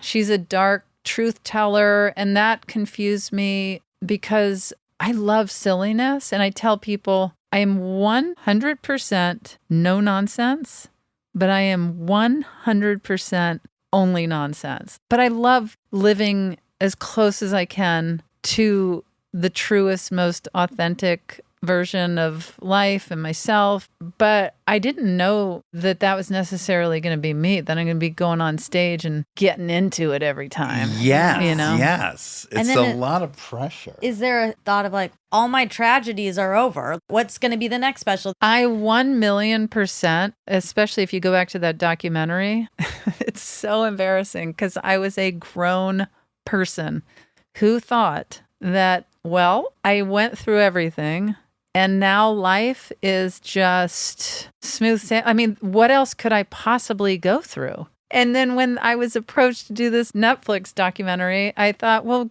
yeah, this is a victory lap. You can, see yeah. my highlights of the good life now. And then I had no idea that life doesn't work that way. You still get curveballs and rough moments. I thought I got everything out of the way. It'd be great if it worked that way. Yeah. It would be incredible. Yeah, it would. You'd be like, well, finally. It's kind of like when you pay into Social Security. At some point, Yeah. you cap out. Like, you want that moment where you capped out on trauma in your life? I remember with my cancer diagnosis, no part of me thought I had cancer. And when they were like, oh, we found something, and I was like, what's going on here? And then I remember the doctor comes in and she says, how are you feeling? And I immediately was like, this feels... Like a leading question. Yeah. I said, okay. I can't remember exactly what she said, but I remember saying to her, "Are you saying that I have cancer?" And she said, "Well, I can't say for sure, but what I am looking at does indicate quite possibly that you do." And I wanted to say, my mother just died. My girlfriend and I just broke up. I'm still struggling with I can't have cancer. Right. It's comical. Yeah. And that broke me in that way where I was like, okay, this is so dumb. It's very lazy writing. They're like, we need to bring this series to a close. I know. And everyone had an idea, and we just kept all of the ideas. Yeah, we've jumped the shark a little bit on this. We've jumped so many Because sharks. you don't think the audience is going to be out after she's at the funeral, and then we do cancer? I think we need to do cancer before the funeral. I did a special a couple of years ago where I tell a story about when Jenny Slate was moving from New York to LA. She is not one of my closest friends in the world. She's just an old pal from stand-up. And she reaches out. She's like, "Hey, I'm moving to LA." And I said, "Oh, cool. I'm sick right now, but when I feel better," she said, "Would you like to get tea?" And I said, "Yeah, I'm sure I'll be fine in a few days. So let's have tea." She reaches out again and she's like, "Hey, are you feeling better?" And I said, "Oh, actually, I'm in the hospital. I have this intestinal disease." Super sexy. Yeah. And she was getting married at the time. And she said, "Oh my gosh, I'm so sorry." And she said, "I'm actually going back to Massachusetts. I'm getting married. And when I come back, we'll have tea." Yeah. So we kick it down the road, and then she reaches out. Oh my She's God. married. She's like, "How's it going?" And I was like, "Oh my You God." now sound like an addict, by the way. Or like when you have an addict in your Munchausen's or life, and it's like something. we had someone that we had hired for something, and it was like their mom died 3 times. You know, their sister was incarcerated twice. It's just very addicty. Like they've forgotten how many times they've For told sure. you. Yes, Yeah. it's starting probably to sound like, oh, she's got a fucking heroin addiction. I felt insane because she's like, "Hey, I'm back in town. Hope you're feeling better. Do you want to get tea?" And I was like, "Jenny, my mother died." And she was like, "What?" This is all over text. This is just somebody trying to move to LA and have a friend. Grab a quick tea. Yeah, to be like, "Hey." She doesn't need you to help her move furniture or anything. It's just a tea. Just a tea. Yeah, Oh my simple God. tea. And then I'm like, I just took my mother off life support. We're doing funeral stuff. And she's like, "Tig, I'm so sorry." I was like, "Thank you so much." She reaches out again. I'm like, "Jenny, I'm doing a lot better. My girlfriend and I did just break up, but we'll get the tea." Nothing sounds better than a good tea. She reaches out again. My phone, Jenny Slate. I started to feel bad for her. Of Of course. I'm surprised her text wasn't, "What do you have cancer Yeah. now, Tig?" Yeah. Like, Preemptively. Yeah, and I'm like, "I'm sorry, I have cancer. I can't have tea." But what was so fun was when Jenny finally came over after I had surgery, and she brought tea for us to have. Oh, wonderful. And a friend of mine had gotten one of those big balloon bouquets, you know, that takes up like the whole room. Sure. I couldn't even really walk across the room. I was so weak because I was also still dealing with C. diff and all of it was still going on. I lived in downtown LA. I had a loft at the time. I said, "I've just been lying here on my couch, fantasizing about putting a note on this balloon bouquet, pushing it out of my window and just being like, 'Hey, this is Tig. I'm coming through cancer.'" And she was like, "Tig, we got to do that." And I was like, "Okay." So she opens the window and I'm like, walking over there, and we're like trying to push these balloons. It's like the end of Thelma and Louise or something. And we're like, trying to get all these balloons out of this window. And they go out, and it was going to be this big symbolic, "Yay, I've come through it all." And then the balloons got caught on the fire escape. Oh. On the guy's apartment right above me, who I have to see in the elevator. Oh, my And Lord. it just looks like I wrote him a note saying, "Hey, I've been down here struggling, But I'm sending but my I'm doing cancer out better." into... So my balloons were just oh God. there. That's almost identical to a story I heard about someone's birthday party, and they had all these doves, and they also had all these tiki Is this torches. No, it could have been though when doves cry. So they released these doves, and a bunch of them flew through the tiki torches, and it went from this very beautiful birthday celebration to a bunch of doves on fire. No. It was like the Oh my worst. God. did. worst thing that could ever happen. And then it's a big birthday party, and now everyone's got to just deal with the fact that they just saw this. And think how bad of luck that person thought they were going to have for the rest of the year. That is rough. Your balloons remind me of that a little bit. Also, I'm a vegan person. Yeah. Oh, yeah. I'm not thrilled about birds being charred anywhere. Yeah. Or celebratory. Oh, No. Yeah. Sorry I brought you down. I thought maybe the cancer and everything else was a Right, safe right, place right. to tell you about these dead doves, but no. No. But I guess in the doc, I see that you ultimately do get back on stage and it works out perfectly for you. But how do you get yourself to just go like, okay, yeah, I did that thing. I'm associated with that. I don't have cancer anymore. I'm not going to do more material about having it. But here I come. How do you steel yourself for the return? I did have a lot of stress and pressure around what am I going to talk about and worrying about what the audience was going to expect of me. And then I started to reflect on the beginning of my stand-up career and all of the years leading up to that moment that I did that show. My style has changed in so many different ways, just as you do as a performer, artist. Well, you're telling your truth, but you're a changing vessel. Right. I started out doing one-liners. Even though I'm very dry, I was so deadpan dry one-liners, and then it would kind of grow to I'd tell a story.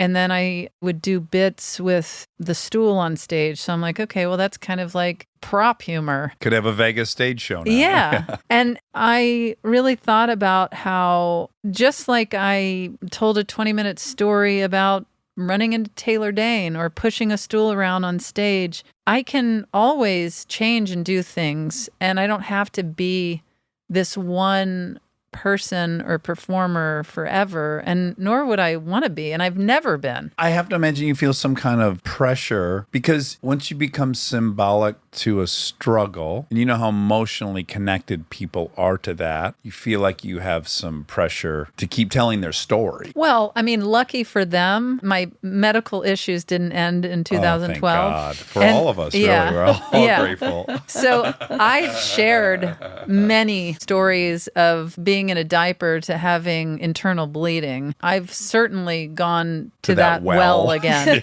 and that well continues to Runneth over. Yeah. So there's that. I remember being backstage at a show. I was in Iowa City. I've always loved Iowa, but Iowa City is very special to me because I was out on the road again. It was one of the biggest venues at the time that I had done. I think I was doing 2 shows in this theater in Iowa City.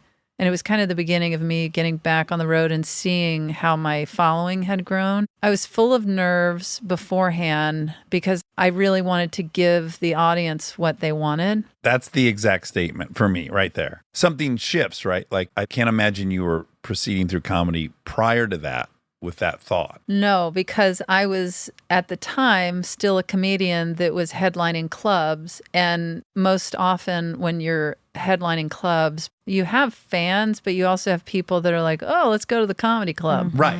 Whereas when you're headlining theaters, your name is on the They marquee. came to see you, and that can fuck you up. For sure. But I also made a decision backstage in Iowa City before I walked out on stage. I thought, I got to let go of this feeling of pressure. And I have to hope that whoever's out there in the audience that has any sort of expectations about what I'm going to say or do, that they will be open to and embrace whatever I choose to do tonight. Because I hope that they're a fan of mine and not just a fan of hearing comedy about cancer. Yeah. Yeah. I walked out on stage and I just did whatever I wanted, talked about whatever I wanted, and it was not cancer related. And the cancer files were okay with it. That's right. The love and excitement and acceptance in that room that night, I'm like, Iowa City, man, you're not going to shake me ever. I love going back there. And it was just a pivotal moment for me because that's when I realized in order to make the audience happy, I have to be happy. And so I try not to get concerned with that. What they expect or want. No, because if a performer is enjoying themselves. Well, that's the journey of self self-love, right? Which is I'm enough, period. I'll be enough if I'm talking about a grocery store experience. I'll be enough if I talk about my cancer experience. That's hopefully maybe the journey of life, which is like, no, I'm fine and worthy of all things. I agree. And I've been asked many times about being a female comedian or being the gay comedian or the cancer comedian.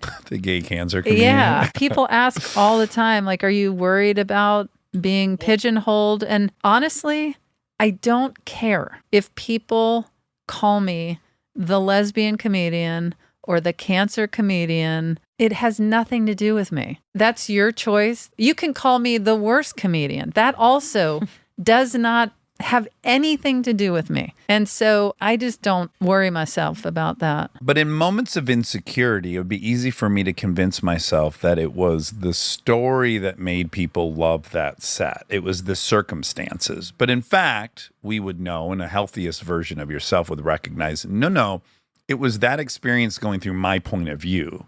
It's my point of view that's the quintessential ingredient, not the story, not the event. It's actually the way I synthesize everything that's so appealing to other people. Fans from before 2012 would say, pisses me off that this is what it took you to have cancer for people to like you or people to know you. And I was like, I don't know if I am clueless or stupid, but in my mind, I don't even think of it as that. I think of it like, I was doing what I always did, which is stand up. And I, of course, was talking about cancer, but that's how I see it. That's the truth. Because there's a lot of people that had the same series of events that would try to process it on stage, and people wouldn't have been talking about it. The events are almost inert. They're things that could happen to anyone. And some people are great telling that story, and some people are not. I had a very crazy experience in Edinburgh when I was doing stand-up at the festival several years ago. This woman came up to me and she said, hey, David Sedaris is performing in town. He wasn't able to go to your show. He wanted me to come and invite you to meet him at this place for dinner. And I was like, oh, okay. And it seemed a little odd. I had met David through This American Life. He's not like a close friend or anything. Yeah. So I do my show and I didn't commit to it. I was just like, okay, thank you. And then I thought, well, I'll get a taxi and go to this place. And if it seems legit. Okay. So I take a taxi over there and I pull up and David Sedaris is standing outside. And I'm like, this is insane. And we go into this nice restaurant. We have truly like a 4 or 5 hour dinner. But he had just lost his sister and he was really struggling with how to talk about it on stage. Mm-hmm. And he was picking my brain about that because he was like, I can't make it funny. Actually, now that I'm talking about this, I wonder if he wouldn't appreciate, I don't know. He's our most frequent guest, and I've developed this friendship with him. I feel confident that he would like this. Yeah, I can also vulnerable. ask him. It's, I mean, he's honest about everything. Well, that's the thing. I stop and wonder because it was a very intimate, it was also just like a nice, fun dinner, but he was really wanting to talk about his sister and find some levity there. And I found myself in this place of, I don't even know what to tell somebody. Right. Just because I did it doesn't mean I understand how I did it. Yeah. I didn't even know what to tell him. And I was also a little stunned to even be trying to give David Sedaris any comedic advice. Anything. Yeah. Even just being at a dinner with him, I was like, I'm not worthy to be here. Of course. Much less give you any sort of advice. I can tell you where the bathroom was. I went before you, but that's about it. You're going to go past the kitchen and it's on the left. What were you going to say, Monty? No, I was just saying how flattering. Oh, it was so flattering. Yeah. I've had that with a few other people where they've asked, how do I get into this? What do I do? And man, was I not sure how to do what I even did. Yeah. Right. I relate to that a lot. I'm sure. I don't know how I do anything I do that people might want to replicate. I'm not sure. And I'm afraid if I figured it out, I would not be able to do it anymore. I'd say more than half of your life only makes sense 10 years later. And it only makes sense because we're storytellers and we figure out how to make it make sense. But it doesn't make any fucking sense. I remember one of the things that my therapist said that I just love so much. He had said that you can never tear out a chapter in your book of life, that you should share it all, because if even one chapter is missing, then the whole book makes no sense. And I was like, Yeah, that's great. Thank you. I love that. Thank you so much. It's true. It's Yeah. just that constant moving toward honesty and authenticity and reality. Once in a while, you have those moments where all these seemingly disconnected pursuits all come together. Yeah. Oh, wow. I was into drumming and I was into stand up and I love short stories. Whatever I know the the fact scenario. that you were nominated for a Grammy when you were super into music, but you were nominated for a Comedy album. Like, how crazy. Yeah. You grew up, I'm sure, thinking about the Grammys. Yeah. Yeah. And then you do end up there, but for something sort of completely different. to give Edie Brickell her Grammy. That's right. Yes. That's right. So That's that why I was there. Later, she could write the theme song to your podcast. It all just falls into place It naturally. does. Okay, well, I'm referencing a lot your book, I'm Just a Person, and it's wonderful, and I hope people read it. Also, I love the doc, but I think, Monica, you would love it because she went through the whole fertility process and had eggs, and then they didn't take to the host, and oh my God, it's fucking heartbreaking. Monica just did a show about freezing her eggs. That's great. I did have a weird question to ask you. How weird. This requires you to maybe try to articulate your appeal, which is a very dicey position to put someone in, but I'll start first.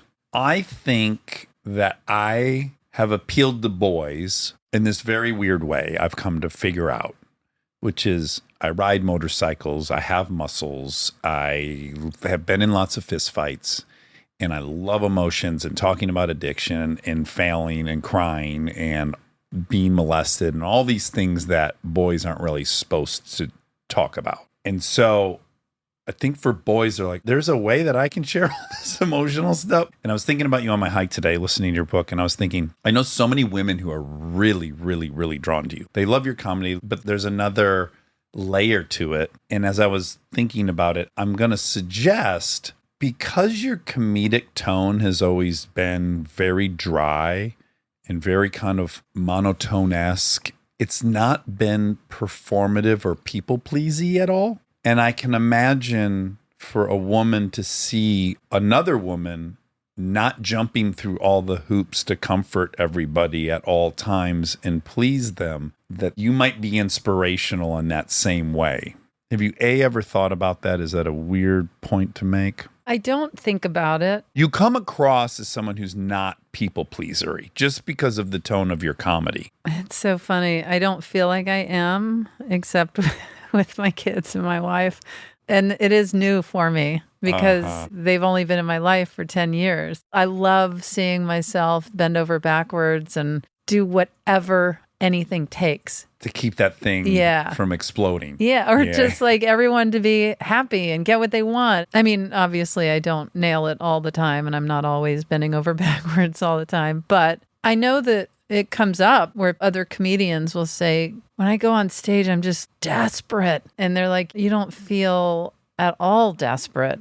Any comedian with a very slow tempo seems extra brave because you're living in a lot of quietness before the joke comes. And so I think a lot of comedians admire other comedians. Ellen, I would always watch her and I just go, my God, her confidence to let it brew to the breaking point is admirable. I'm too much of an approval junkie to ever live in it that long.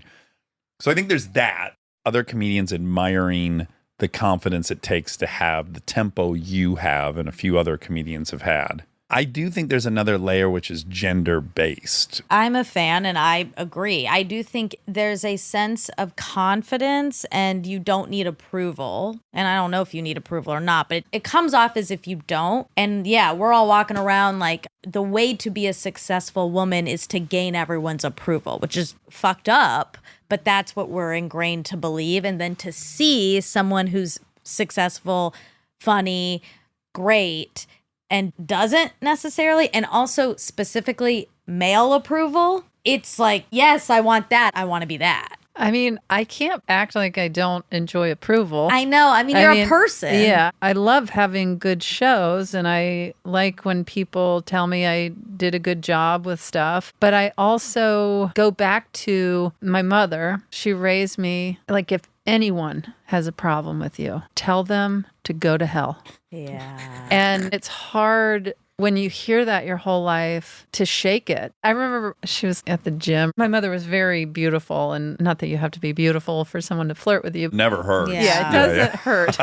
But this guy came up, she said he was flirting with me, and then he made some derogatory, homophobic comment, like thinking that was going to make me laugh. And she said, talking to the wrong person. My daughter's gay.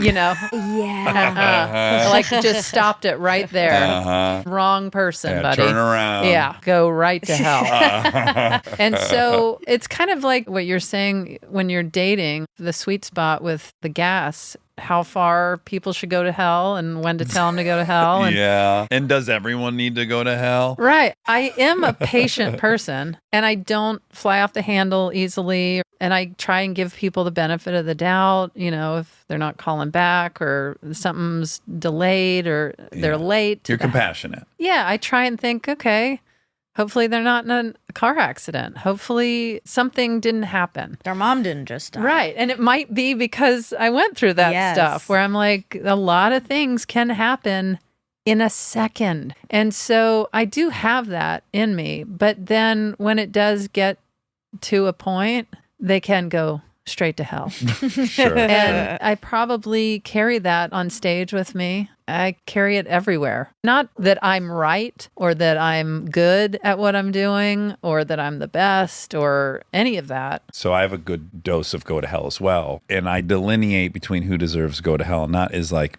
if you disagree with me, fine. If you maybe disapprove of me, if you attempt to shame me for who I am, that's very clear and simple for me. You can go to hell. I don't have time for that. And I think that's probably similar for me. But yeah, when somebody can go to hell, they can really go to hell. They can burn Don't up down stop. Don't even pick up snacks. Just Yeah. go straight there. Go straight to hell. Okay. Okay. Whoa. You have a new podcast that comes out August 22nd. there. Great Handsome. theme song. Well, this is an Edie Brickell. No. That was for Oh.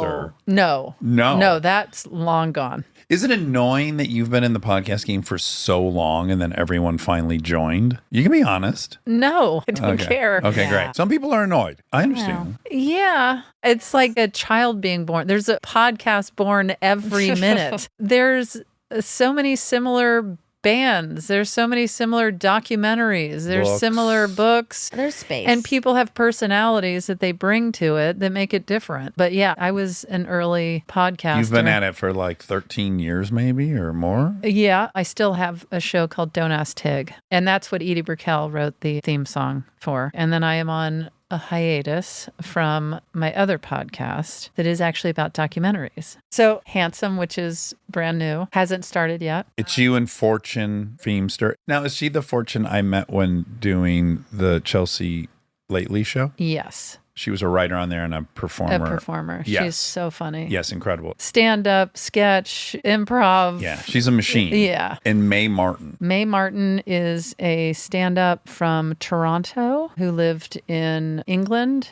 and is now in Los Angeles. And my wife does improv with Mae on a regular basis. Anyway, the three of us, Talk about who's handsome, I hope. well, nobody more handsome than the three of us. But It is yeah, funny when I'm reading older literature how often they would refer to women as being handsome. It doesn't sound super flattering nowadays. well, it depends on what kind of woman you are. It does. Yeah. But I think if we just did like a guess of what percentage of the country women would love being told they're handsome, I think it's a low percentage. There's handsome men, there's handsome women, there's a handsome suit. A beautiful woman can have on a very handsome Yes. suit. Yeah. The word feels a little flexible and fluid in the way human beings are, whether you like the word or not. I love it. I'm so excited to be part of a handsome podcast. Okay, so that starts August 22nd, but also you are going on tour. Well, I've been going on tour for decades. It won't stop. The tour continues. And I'm shooting my next stand-up special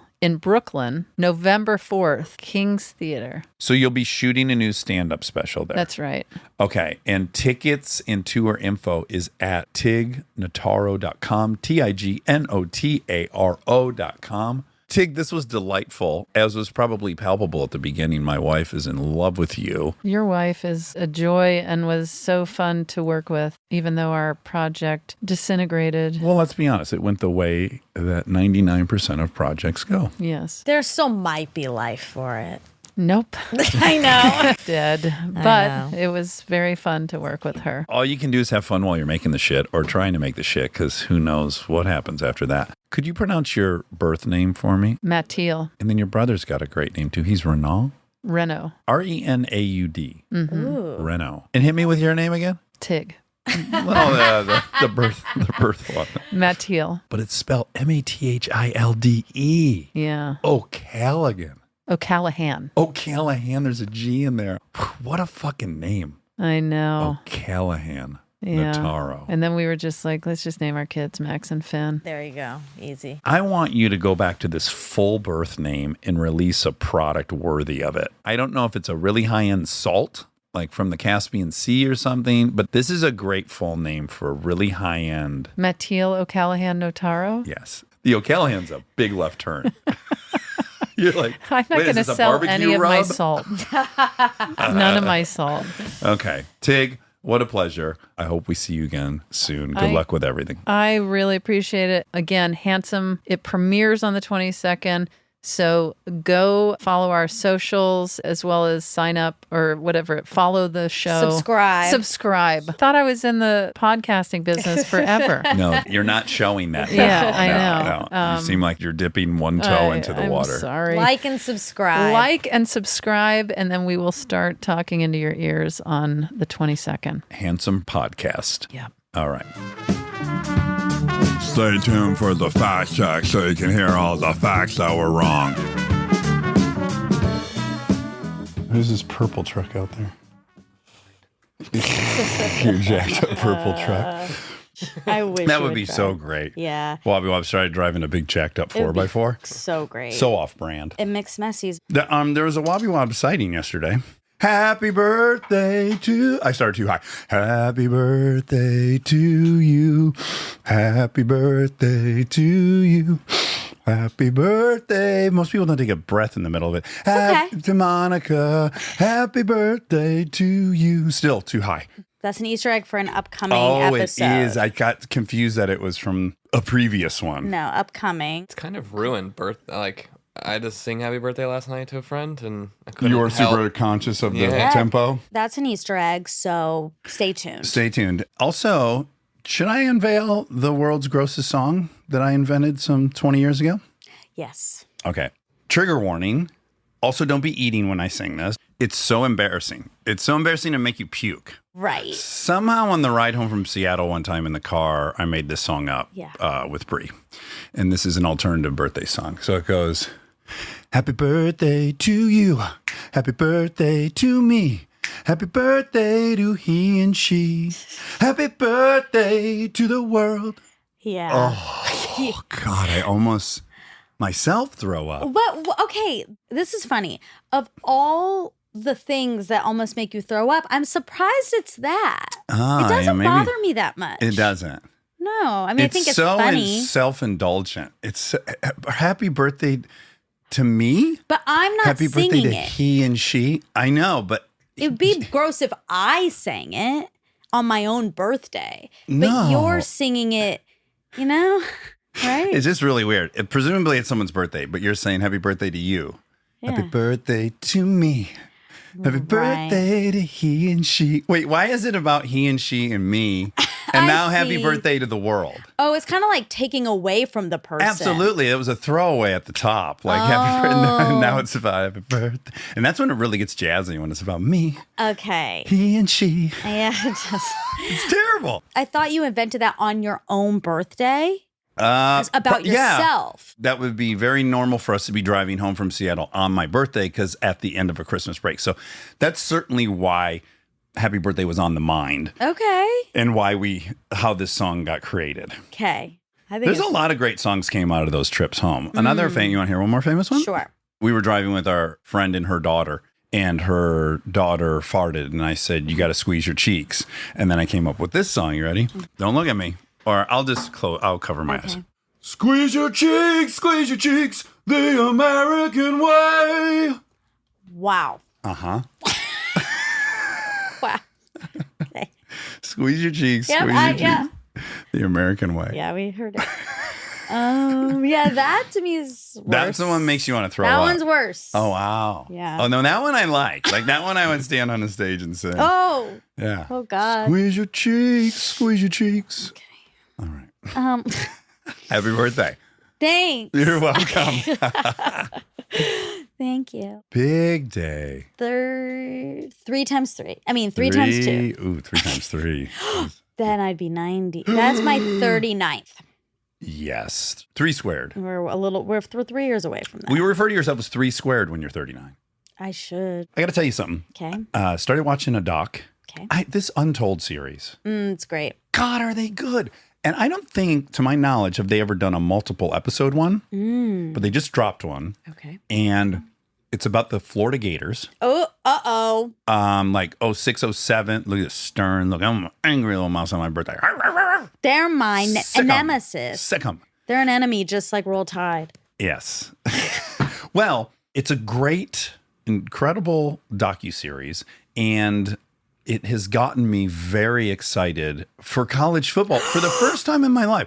I've only watched, 4 or 5 college football games. Most of them, your Atlanta, your Georgia Dogs, Yep. Sick 'em, and That's Roll right. Tide. And No! and so now, If you say Dax, I'm telling Monica? you now, tell me now.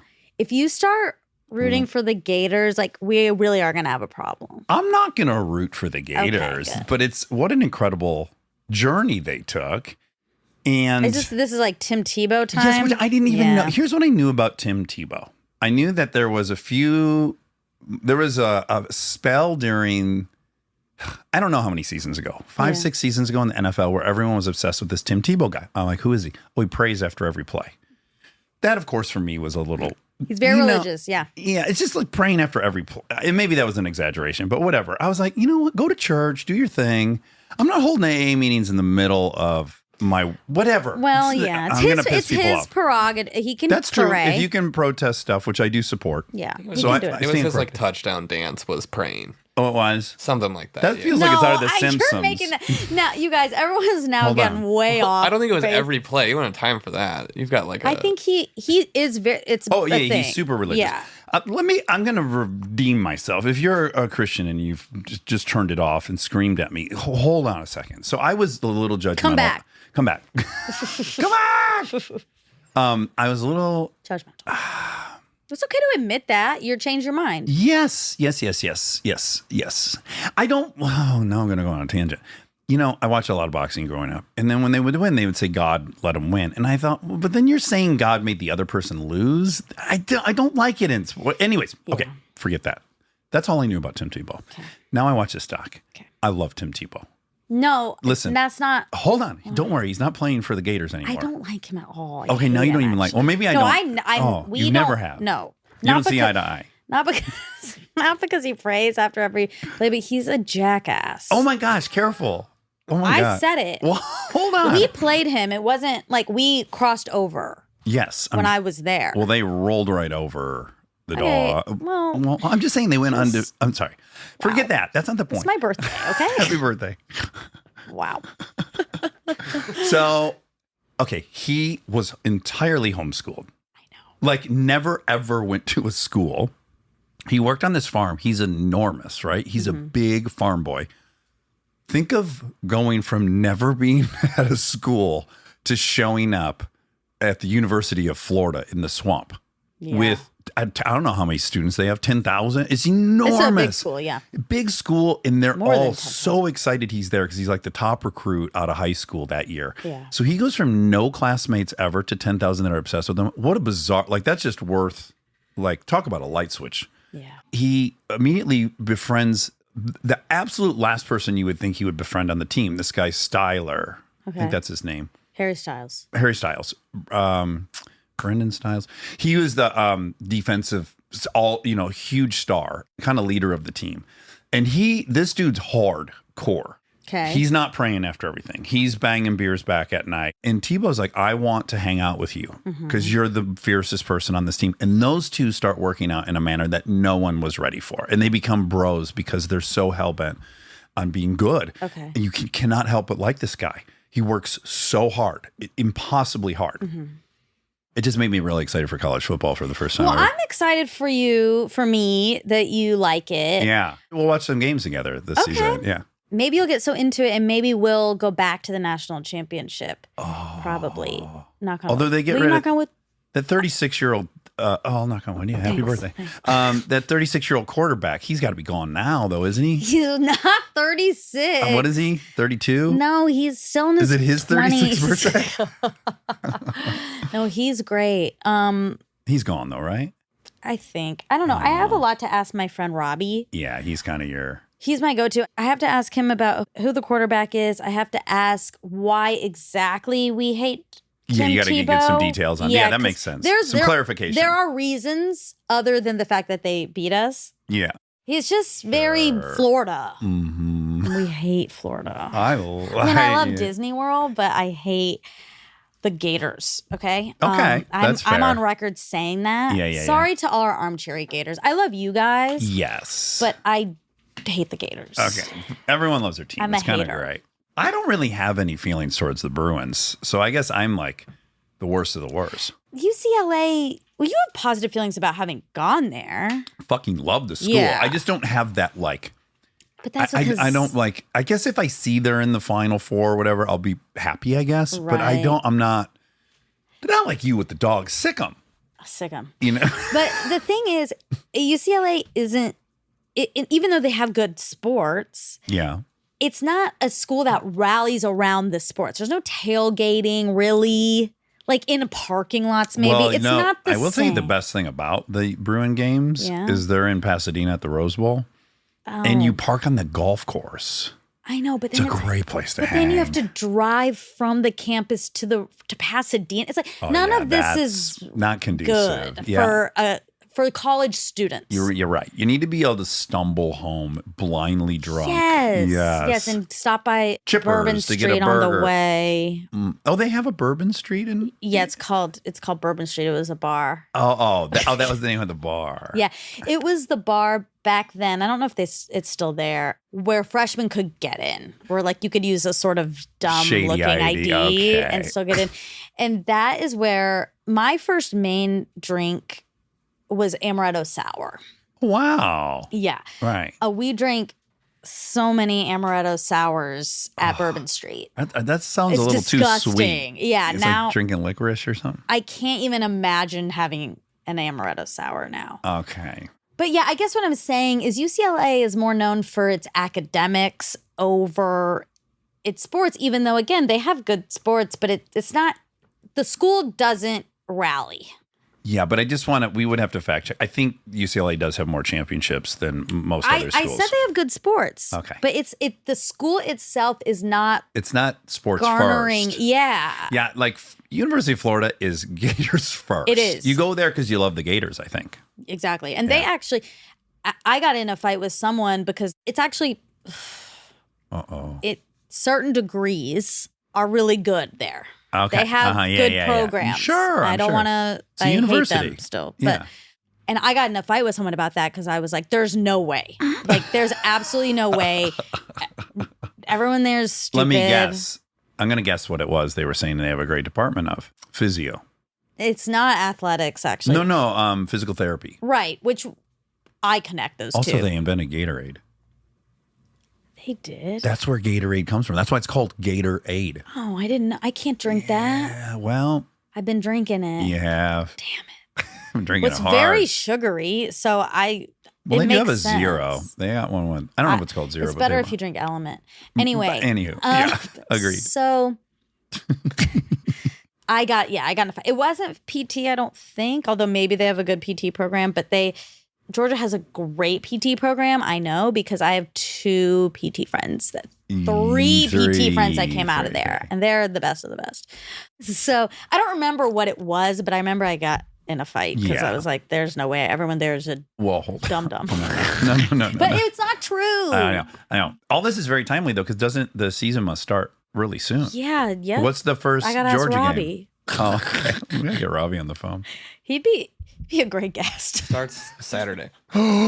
What timing? Fuck. Oh my What God. time? 11:30 a.m. Navy versus Notre Dame. Oh my Name. God. The ends are squaring Wait, off. but who's Georgia playing? I'm a bad fan. I am a bad fan. I acknowledge that. Yeah. Georgia's first game is September 2nd Okay, we have against time. Tennessee Martin. We're gonna kick their ass. Oh my God. Wait, when was it? I got distracted. September 2nd is Georgia's first game. Oh, we have some time. Yeah, A little breather. yeah. Because I don't think you care that much about Notre Dame versus Navy. Yeah. No, I'm all about the SEC. Is that Exactly. what the dog's playing? The Yes. SEC? Oh, okay. Duh. Playing that I just learned about the SEC in this documentary. The SEC is the biggest football Yeah, it's hard. conference. It's hardcore there. Now that you're into it, maybe we should go to a game. Yeah, You would it's so fun. Oh, every time they're showing these games, I'm like, I gotta go to one of these college It's- games where they're bananas. It's unbelievable. Yeah. This first game's in Ireland. Whose? Notre Dame versus Navy. Well, that makes No, sense. Yeah, that's that's- natural. They're kicking off the season in Ireland. What Yeah. conference are they? The East Atlantic. The Ireland. Yeah. the North Sea Atlantic. Oh my God. Anyway, Anywho. okay, I wanted to bring something up. Please. This is sort of a ding ding ding because Okay. you mentioned boxing. Mm-hmm. Because our friend Anna started taking boxing lessons. Oh, she did. I didn't know that. Yeah, she really likes it. I was with Anna recently and she was reenacting a story Mm-hmm. that had to do with somebody touching their face funny. Okay. And so she put her hand on my face, like to show it. Yes. And then, we're finishing. And then, like 6 minutes later, she said, "That was weird when I touched your face." Oh. And I was like, "What do you mean?" She's like, "That felt weird. It felt like weird to touch your face." And she was like, "People you don't really touch people's faces." No. It didn't feel weird to me to have her hands on my face. Yeah. But then I started thinking about it, and she's right. You don't really touch people's faces very much in life. And why do you think? I have a strong feeling about why. Well, I guess I thought it was because it's pretty intimate. Because normally you touch someone's face maybe before you kiss them. Oh, uh-huh. Like that would be, Sure. that's the only reason. Okay, Or that's, unless you're picking something off someone's face. I can think of many friends I had that would freak if someone touched their face. I think it's from high school in acne and knowing that you shouldn't touch your face because it clogs your pores and that's how you get. And then someone else's has got to, in your mind, it's even Germs. dirtier. Okay. But I think it's acne related because no one cares about if you touch their shoulder or their hand or their forearm. It's like Yeah. that's where they're worried about acne. Oh, that's very practical. I think it's pragmatic. Faces are a little oily, usually. Okay, so you as a toucher, you don't want to touch someone. Not particularly. Interesting. Oh. I don't mind. I'll touch someone with a very greasy face. The greasier, the Immediately- better. It means they're moisturized. I even had girlfriends who like kissing great, but like, oh, they don't want you to didn't want touch that. their face. They don't want to get acne. Acnes. Okay, I understand that, but that wasn't what was happening. She was like, it It feels was the intimacy. Yes, it feels Mhm. too intimate. Right. But then I got really hell bent. Then I was like, well, you should feel fine to touch it. yeah. I got offended.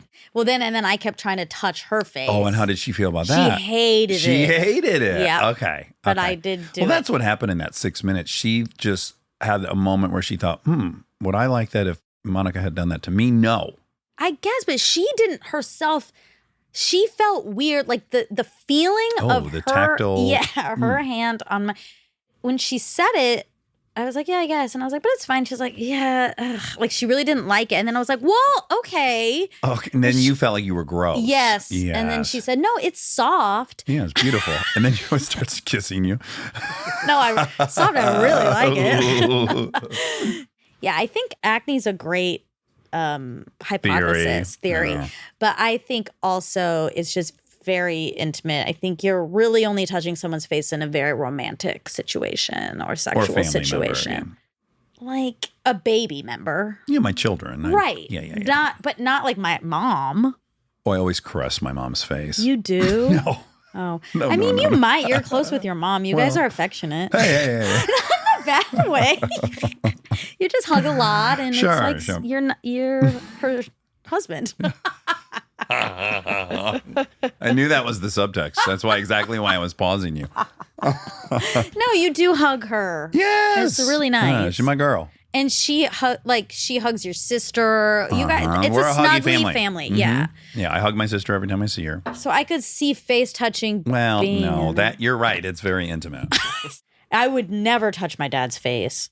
What if it was on fire? Well, of course. Okay. I would save his life. He's my dad.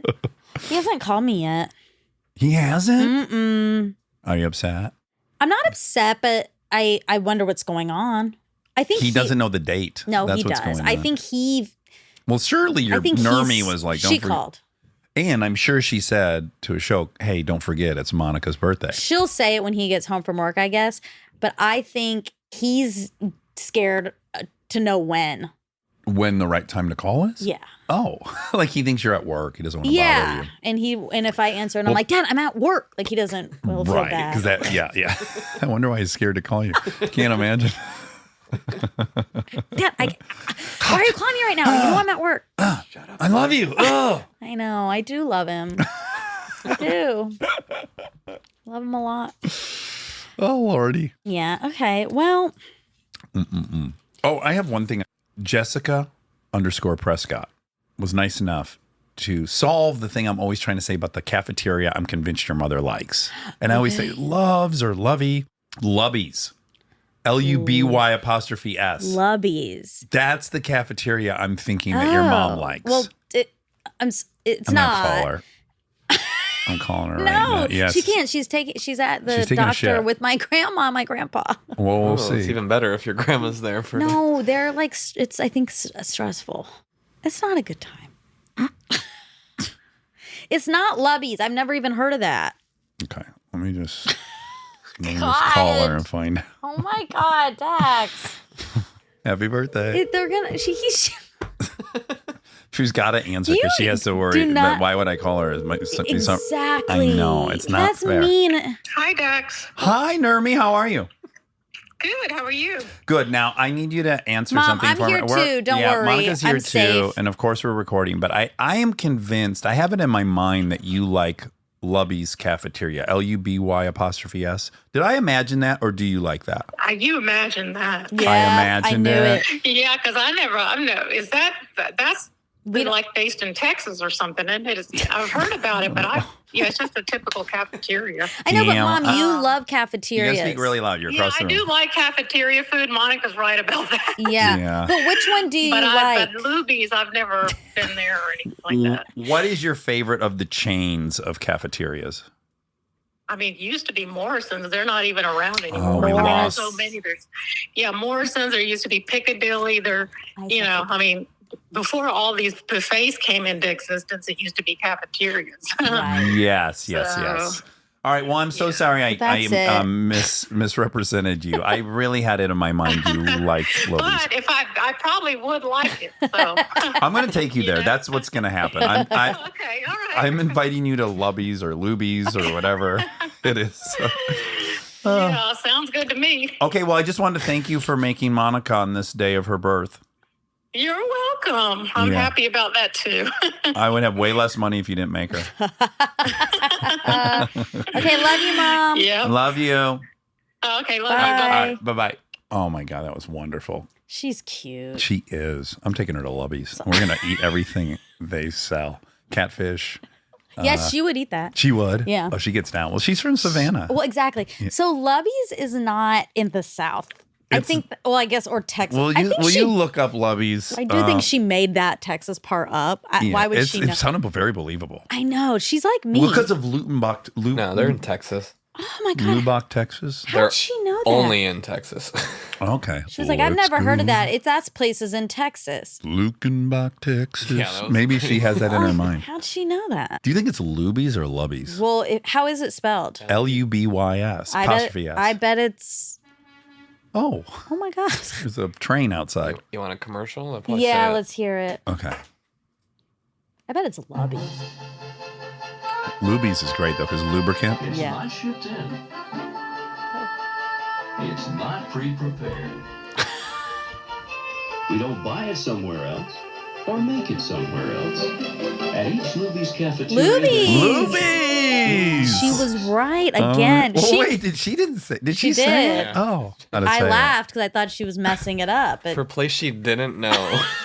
She knew where it was. And how to say it. She has been eyeing that place. She has. She showed her cards on that She one. did. Yeah, She yeah, did. She's yeah, got to yeah. work on that. Lubies. Oh, man. It's just, you can't get around the lube part of lubies. Well, you can't. Yeah. I can't. You're right. You're right.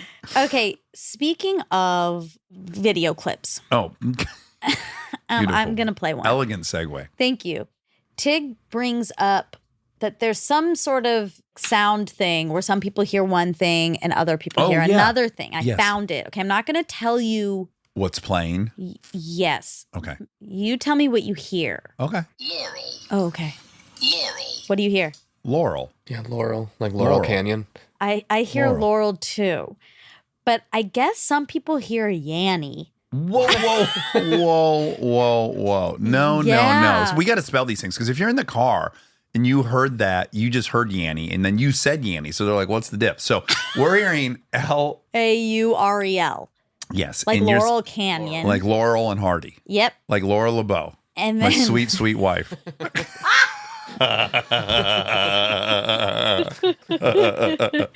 and then some people hear Yanny, Yanny. Not to be confused with Yeezys. Don't confuse it because I don't like Kanye because Okay. I'm reinvested in Taylor. Oh, okay, okay. Okay. Let me play it one more time. All right. I find it impossible Yeah. to believe someone I hears can't either. yams in there. I feel the same, like how, but that's like the That's blue the dress. blue. But I've experienced the dress in both gold and blue. They affect the picture so that you can try to see it. No, Really? no. That's not what happens. So, have you ever read the explanation of that Yeah, thing? we read it on here. Oh, okay, but great. I don't remember. Well, what is not clear is whether it's indoor lighting or outdoor lighting. Right. And so your brain fills in. Your brain knows if something's indoor, it's blue shifted, and if it's outdoor, it's yellow shifted. Okay. Because the light source is really kind of hard to understand, you can frame your brain into thinking of that being outside or inside, and that changes how you see it. But even when I tried to see it as gold, I could Couldn't not do see it it. at all. What? Yeah. Until they sometimes there's pictures where They you can just see it paint and it gold. then I'm like, oh, I get it now. Yeah, now I see it. No, they affect lighting. I don't know, whatever. Anyway, Laurel and Yanny. Wow, that's fascinating. I want to know someone who, okay, sound off in the comments which one you hear. Okay, great. Sound off. Okay, now, how many people live in Pass Christian, where she's from? Mm-hmm. She said about 4,000. 5,882 in God, 2021. she got so close. And probably when she left. Well, that's true. I don't want to do that. Okay. It's You don't want to adjust for inflation? I don't. You don't want I worldwide don't box want office? exactly. I don't want global Okay. box office. But she did a great job estimating that. Like I always say my town was 10,000. Who knows? Really? Look up the Milford. population of Milford, Michigan. In I can't even say it. 1980. Yeah, with inflation. Yeah. Do it now. Way more people move there, that's for sure. 6,400. 6,400 Oh my now. God. Oh my God. So that means 3,000? That's small. I don't know. In Can you what do- year? Oh, yeah. 87. Your birth. Ding, ding, ding. Dingle fucking dingle. Do August 24th, 1987. Population of Milford, on Michigan. your birthday? It only goes to 90. In 90, it was 5,400. So less. Right. That makes sense. Yeah, so probably an 8. Well, no, but $5,000. Okay, we'll call it $5 grand. $5,000. That's what it's 5K. Will you look up population Duluth, Georgia? What's your guess before he looks it up? Oh, yeah. 25,000? No, 13,000. 31,864. You flipped it. You said 13 I was meant 31. 31. Yeah, that's You what I were heard. 3x I was off, dyslexic. and I was 1x off. Wow, it's much bigger than I I was anticipated. closer. I said 23,000. I've never even been there, but You were it feel closer. with the amount of malls and shops and lubbies you have, I thought for sure Zero you were lubbies. over 25. Zero lubbies and zero lubies. Well, low lubbies. Okay, The show I was talking about, I called it The Smack. It's called The Slap. You called it The Smack? I thought you called it The Slap. I think I called it The Smack. Okay, and it's The Smack. It's The Slap. I'm teasing. I'm just trying to confuse everyone. The slap. Yeah, I remember it as The Slap. Okay. It was an NBC show, wasn't it? It was, I think, CBS. It was NBC. You're right. I think I know that because I think I was at the upfronts when they showed the big trailer for that to get all the advertisers excited. Oh. And I remember thinking, well, that's not what That can't be it a is, thing. is it? Yeah. For Bless This Mess, maybe? What year No, was this? because this is No, for- 2015. For Parenthood, Parent Sauce. Parent Sauce was still happening in 2015? I think so. No. I think so. Maybe. 2015 is when it ended. Okay. And you go to upfronts, it's before it airs. Okay, that makes sense. I knew you when you shot the finale, but I knew you barely at that point. Like I was babysitting for the day that day. Lincoln. Oh. Yeah. Oh, interesting. I remember that. I have a great memory. You do. From most things. I really have a great memory. I'm happy with mine. Yours is As good. I'm writing about my childhood, I'm very happy with the amount of stuff I remember. Yeah. It used to be spectacular, like what yours is, I guess. Self-reported. I don't know who, like, we need to know who has the best memory in the whole world. Rain Man. Okay. The character that Rain Man was based on. There's been 260 Minutes about him, and he has virtually the entire Salt Lake City library memorized. It's incredible. Okay, but there's so many types of memories. Well, there's another great 60 Minutes, ding, ding, ding. So there was another 60 Minutes segment called Super Memory. You know about this. Yeah. And the actress that was on Taxi, one of the leads of Taxi, she has it. They interview all these people with super memory where they can tell you, like, any date you throw at them, they'll be like, oh, yeah, I was here and the weather was this and I was wearing this. And it's just like encyclopedic. Really? They noticed, too, the actor who was on Taxi. I wish I could remember her name. Mary Lou Henner? Yes, Mary Lou Henner. They asked to see her closet because people with this super memory also way, way, way over-index for OCD. Oh, and hoarding, right? I don't know about hoarding, but her closet was the most color-coordinated, like organized thing you've ever seen. And all of the people on this super memory episode had that in common. Wow. Okay, that's interesting because there was an episode of Revisionist History. I don't remember. Oh, yeah, he knows her, did something with her. No, right? No. He did an... Didn't they used to go to Lubies? He did an episode on memory or hoarding. I don't remember which one, but there's a weird crossover there he figured out. Oh. And it was really good, and I don't remember. So my memory... Damn it. Uh-oh. First crack, 36. Shit. That's it. That's everything. Mm-hmm. I enjoyed Tig quite a bit. Me too. Me Tig. Me too.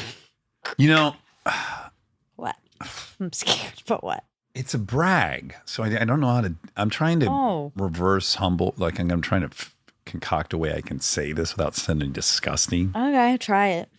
I can. I'm just going to own it. Okay. I think Haitian is really still so funny. I heard it. Okay. I heard it. And I thought, you know what? That's really something. That's really something. Even though it's as good as Measles was. Oh my God. Okay. It's somewhere. So every now and then I'm like digging and then I find a little nugget of gold. And I think Haitians Be Haitian is so great. If I were Haitian, I would have a shirt for sure, and maybe even a bumper sticker that said Haitians Be Haitian. Okay. As a way to celebrate. Okay. I mean, I don't hate it. You don't hate shit? Now I hate it. But it's just, I applaud you sticking to your guns and not being swayed, because I will say that got zero traction in the room from Jason Derulo. No, he laughed hysterically. I'll play it back for you. Don't make me do this. I'm going to go home tonight and I'm going to record it off my screen and I'm going to text. I'm going to no, fuck that. I'm serious. It's seamless. No, it's seamless. Trust me. It's all happening. He's reacting while I'm still talking. He loved it. Okay. Well, it's all right. I'll do the homework. I'll send it to you guys. I believe you. It'll be like, what was another thing? I hate when you do this, so I believe you. I believe you. Okay. I really believe you. It's like the I art don't school. believe you that you believe It's me. like the art school. We believe you, we just don't remember. The art school. Yeah, it's like The Georgia Art scat. School? Like you believe me, yes, but you yes. can't know it. Right. But I'm trying to think of the thing. It was the wildebeest coming over the bank of the river. Oh, yeah, we really did not. Yeah, and I had We to did go, not. but I had done it like 3 times. You guys didn't remember any? And I had to go back and fucking. Yeah, I guess for the listeners who didn't know, after we recorded that, like an hour later, Rob and I get the clip That's right. of you proving yourself correct. That's proving right. yourself right. I got to defend myself here. Sometimes I'm getting attacked from both flanks. Well, I didn't say anything yeah, about this one. Rob never says it unless you rope him into it. So that's not really fair to him. All right. Well, happy birthday to you. I love you, Thanks, I and love I'm you. so happy you were born, and you've made all of our lives so much better. Thank you. All right. I'll see you later. See you on the flip side.